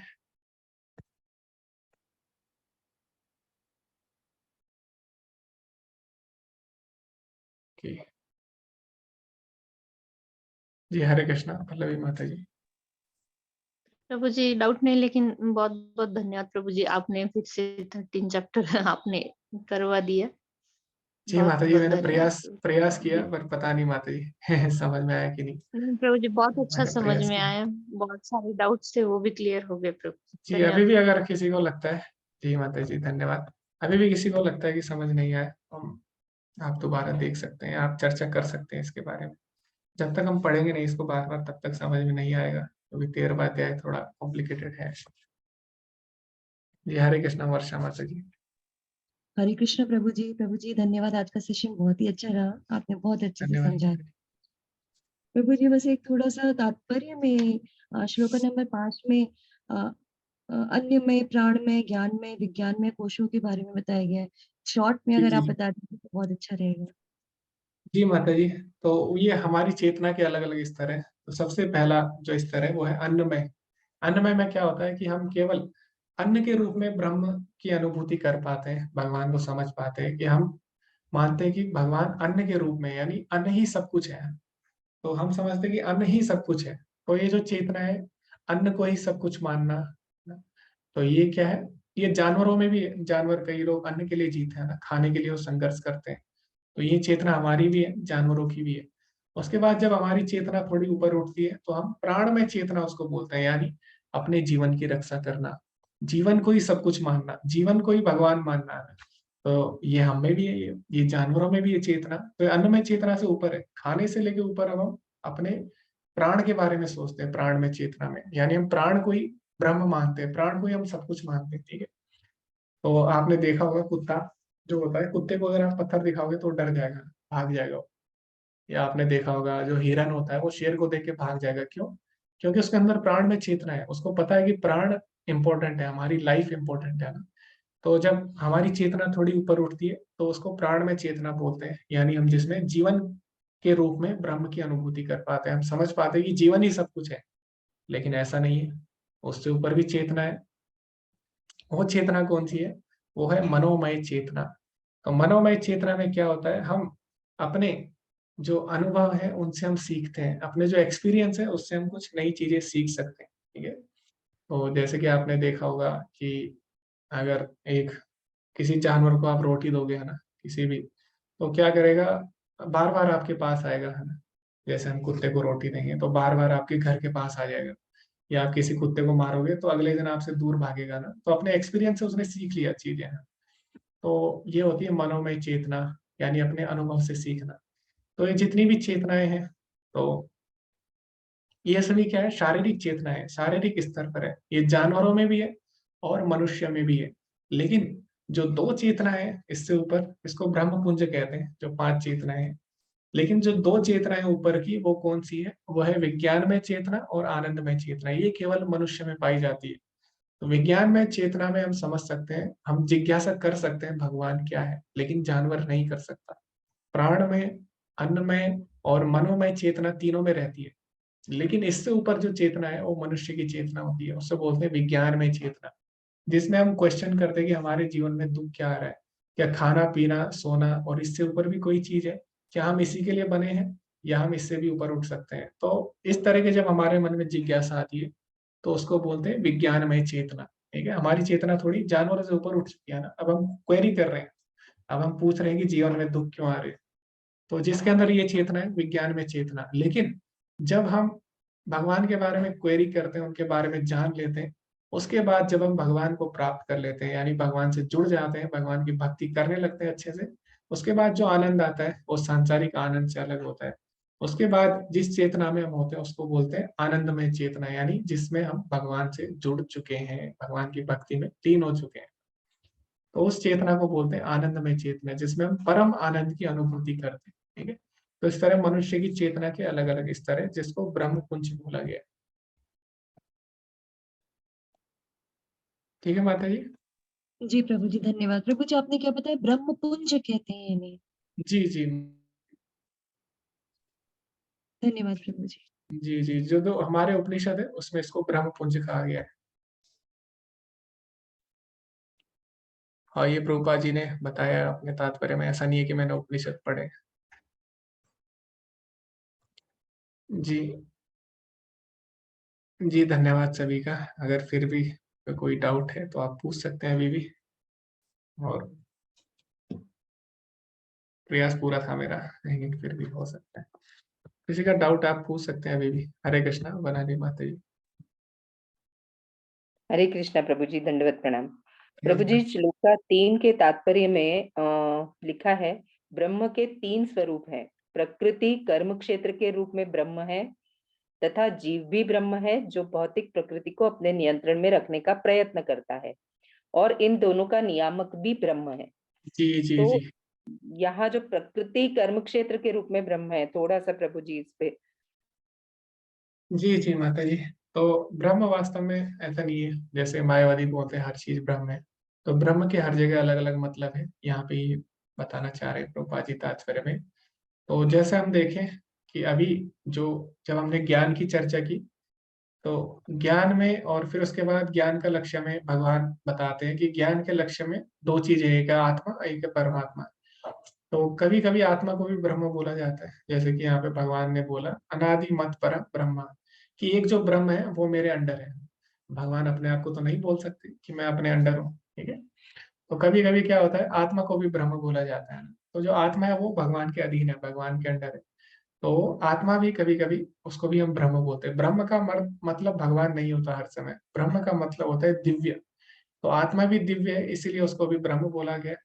अभी जो प्रकृति है, जो कार्य कारण जिससे होते हैं, जैसे कि माता जी ने अभी बोला, कार्य कारण के पीछे प्रकृति होती है, प्रकृति को भी ब्रह्म बोला जाता है। ठीक है, और ये हम कहाँ पे ऐसा देखने को मिलेगा हमें, ये हमें देखने को मिलेगा 15वें अध्याय में। तो 15वें अध्याय में भगवान बोलते हैं मम योनिर्महत् ब्रह्म तस्मिन् गर्भम दधाम्य हम। तो भगवान बोलते हैं जो महत ब्रह्म है, यानी जो प्रकृति है, इसमें मैं जीवों को गर्भस्थ करता हूँ, यानी मैं सभी जीवात्मा को शरीर देता हूँ। तो वहां पे प्रकृति को ब्रह्म बोला गया है। तो प्रकृति को भी ब्रह्म बोला गया है, आत्मा को भी ब्रह्म बोला गया है, और जो इन सब का कंट्रोलर है भगवान, उसको भी ब्रह्म बोला गया है। तो वास्तव में ब्रह्म का मतलब है दिव्य, ब्रह्म का मतलब भगवान नहीं होता हर जगह। तो ये यहाँ पे प्रभुपाद जी बताना चाह रहे हैं। ठीक है माता जी। जी, लेकिन प्रभु जी प्रकृति तो फिर भौतिक वो हुई ना, और ये दोनों तो दिव्य, आत्मा दिव्य है, नहीं, प्रकृति प्रकृति तो भी दिव्य है, प्रकृति भगवान की शक्ति है ना माता जी, जी तो वो जी भी जी। दिव्य है ना? ओके। लेकिन वो भगवान की अपरा शक्ति है और पुरुष पराशक्ति। भगवान की पराशक्ति, श्रेष्ठ शक्ति है। तो दोनों ही दिव्य है, दोनों ही शाश्वत है। भगवान ने पहले ही बोल दिया कि प्रकृति भी शाश्वत है और पुरुष भी शाश्वत है ना। तो जी प्रकृति भी दिव्य है, वो भी हमेशा रहती है, भगवान की शक्ति है क्योंकि, तो वो भी दिव्य है। तो दिव्य वस्तुओं को हम ब्रह्म बोलते हैं माता जी, सार ये है। और कहीं पे ब्रह्म शब्द आत्मा के लिए आया है भगवत गीता में ही, कहीं पे भगवान ने प्रकृति को ब्रह्म बोला है। अभी हम 15वें अध्याय में देखेंगे, मम योनिर्महत ब्रह्म, उसमें भगवान ने बोला है। और इस तरह ब्रह्म शब्द भगवान के लिए भी आया है। ठीक है माता जी। जी प्रभु जी, थैंक यू, हरे कृष्णा। जी जी, हरे कृष्ण।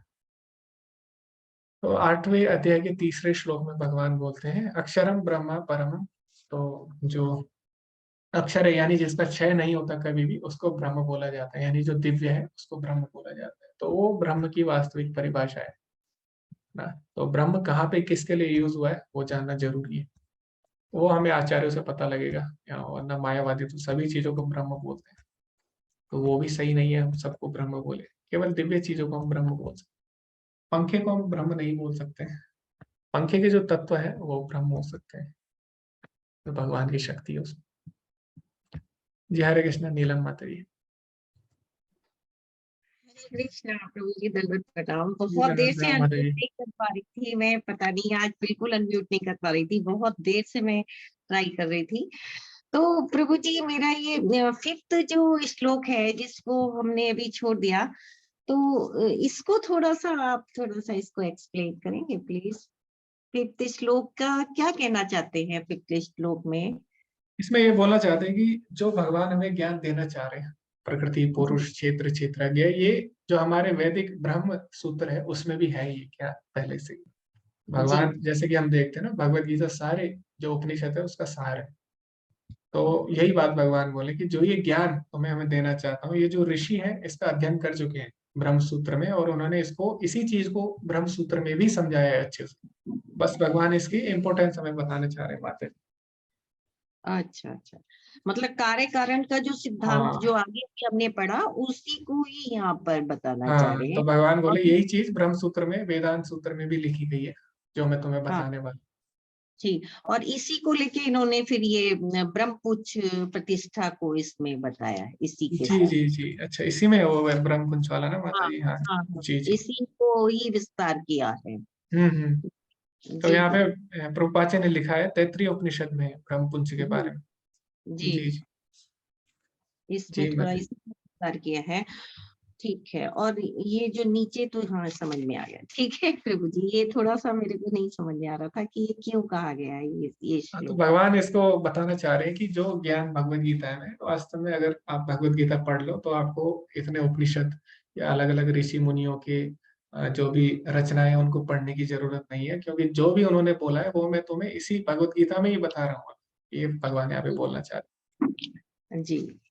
जी माता जी, हरे कृष्ण। क्यों, बहुत अच्छा रहा प्रभु जी, काफी कुछ समझ आया और काफी डाउट्स क्लियर हो गए। बहुत अच्छा सेशन रहा। हरे कृष्णा जी प्रभु माता जी। जी, धन्यवाद। हरे कृष्ण। ओके ओके, हरिप्रिया माता जी को भी अच्छा लगा। जी धन्यवाद माता जी। हरे कृष्ण। पल्लवी माता जी। हरे कृष्ण प्रभु जी।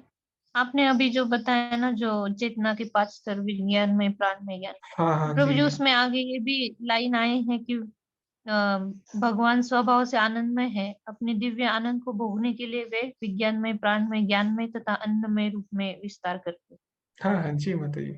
तो मैंने ये बताया ना भी आपको, समझ में अलग अलग जो भगवान है, आनंद है ना, परम आनंद भगवान है। लेकिन वो आनंद हमें हमारी चेतना के अनुसार मिलता है। जब हमारी चेतना प्राणमय होती है तो वो आनंद हमें केवल अपनी जान बचाने में मिलता है। जब हमारी चेतना अन्नमय होती है तो वो आनंद हमें केवल खाने में मिलता है। ठीक है। जब हमारी चेतना मनोमय होती है तो वो आनंद हमें अपने अनुभूति से मिलता है। जब वो चेतना हमारी विज्ञान में होती है तो हमें भगवान के बारे में जानने में आनंद मिलता है। ठीक है।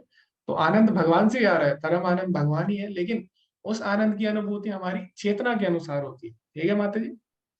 कई लोग खाने से उस लेकिन आनंद को ऐसा ले लेते हैं। प्रभु जी, लेकिन ऐसा क्यों यहाँ पर लाइन है कि अपने दिव्य आनंद को भोगने के लिए, हाँ भोगने माता के जी, लिए ही वर्ड। भोगने के लिए, क्योंकि भोगना मतलब ये है माता जी कि जो परम भोगता है वो भगवान है, यानी सभी चीजें भगवान के आनंद के लिए बनी है। ठीक है, वास्तव में हमें समझना होगा। और क्योंकि हम अपने आनंद के लिए उसको ले रहे हैं चीजों को, तो इसीलिए भगवान बोलते हैं ना कि पुरुषा प्रकृति स्तो ही भोगते प्रकृति जान गुणा। पुरुष क्या करना चाहता है? भोग करना चाह रहा है सारी चीजों का, प्रकृति का आनंद लेना चाहता है, लेकिन इसी कारण क्या हो रहा है? सद असत योनि जन्मशु। इसी कारण वो सद असत योनि में जन्म ले रहा है। तो वास्तव में सारी चीजें भगवान के आनंद के लिए बनी है, क्योंकि वो भगवान से ही आ रही है ना। तो ये यहाँ पे बोल रहे हैं कि वो भगवान ने अपने लिए, यानी अपने आनंद के लिए चीजें बनाई है, और भगवान के आनंद के लिए चीजें हमारे आनंद के लिए नहीं है। भगवान ने अपने आनंद के लिए चीजें बनाई है, ये यहाँ पे बोलना चाह रहे हैं। जी ठीक है प्रभु माता जी, जी? धन्यवाद प्रभु जी, यही जी वर्ड जी। मुझे वो समझ में नहीं आ रहा था प्रभु हाँ, जी, ये भगवान भोगने ने के अपने लिए। आनंद के लिए, अपने आनंद के लिए बनाई है माता जी चीजें। लेकिन हमें लगता है कि हमारे आनंद के लिए बनाई है, ऐसा नहीं है।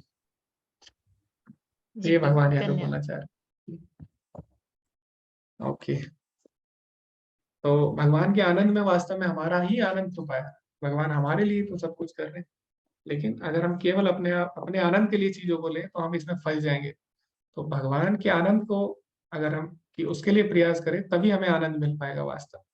तो वास्तव में सारी चीजें भगवान के आनंद के लिए, भगवान के आनंद से फिर हमें आनंद मिलेगा, लेकिन भगवान से इंडिपेंडेंट होके जो आनंद मिलेगा वो हमें संसार में बांध देगा। तो ऐसा नहीं है भगवान भोग करना चाह रहे हैं चीजों का इसीलिए उन्होंने चीजें बनाई, नहीं। भगवान हमें अपने आप से जोड़ने के लिए चीजें बनाते हैं, और जब हम भगवान को आनंद देंगे तभी हम आनंद ले पाएंगे। ठीक है उसका, तो ये भगवान यहाँ पे बोलना चाह रहे हैं कि मेरे आनंद के लिए चीजों को लगाओ, तभी तुम आनंद पाओगे। ये हरे कृष्णा। नीलम माता जी। सॉरी प्रभु जी, वो अटेंडेंस में नहीं लगा पाई, तो प्लीज माता जी से मेरी रिक्वेस्ट है, एक बार डाल देंगे क्या अटेंडेंस का? ओके, जी जी, माता जी। हरे कृष्णा प्रभु जी। हरे कृष्ण।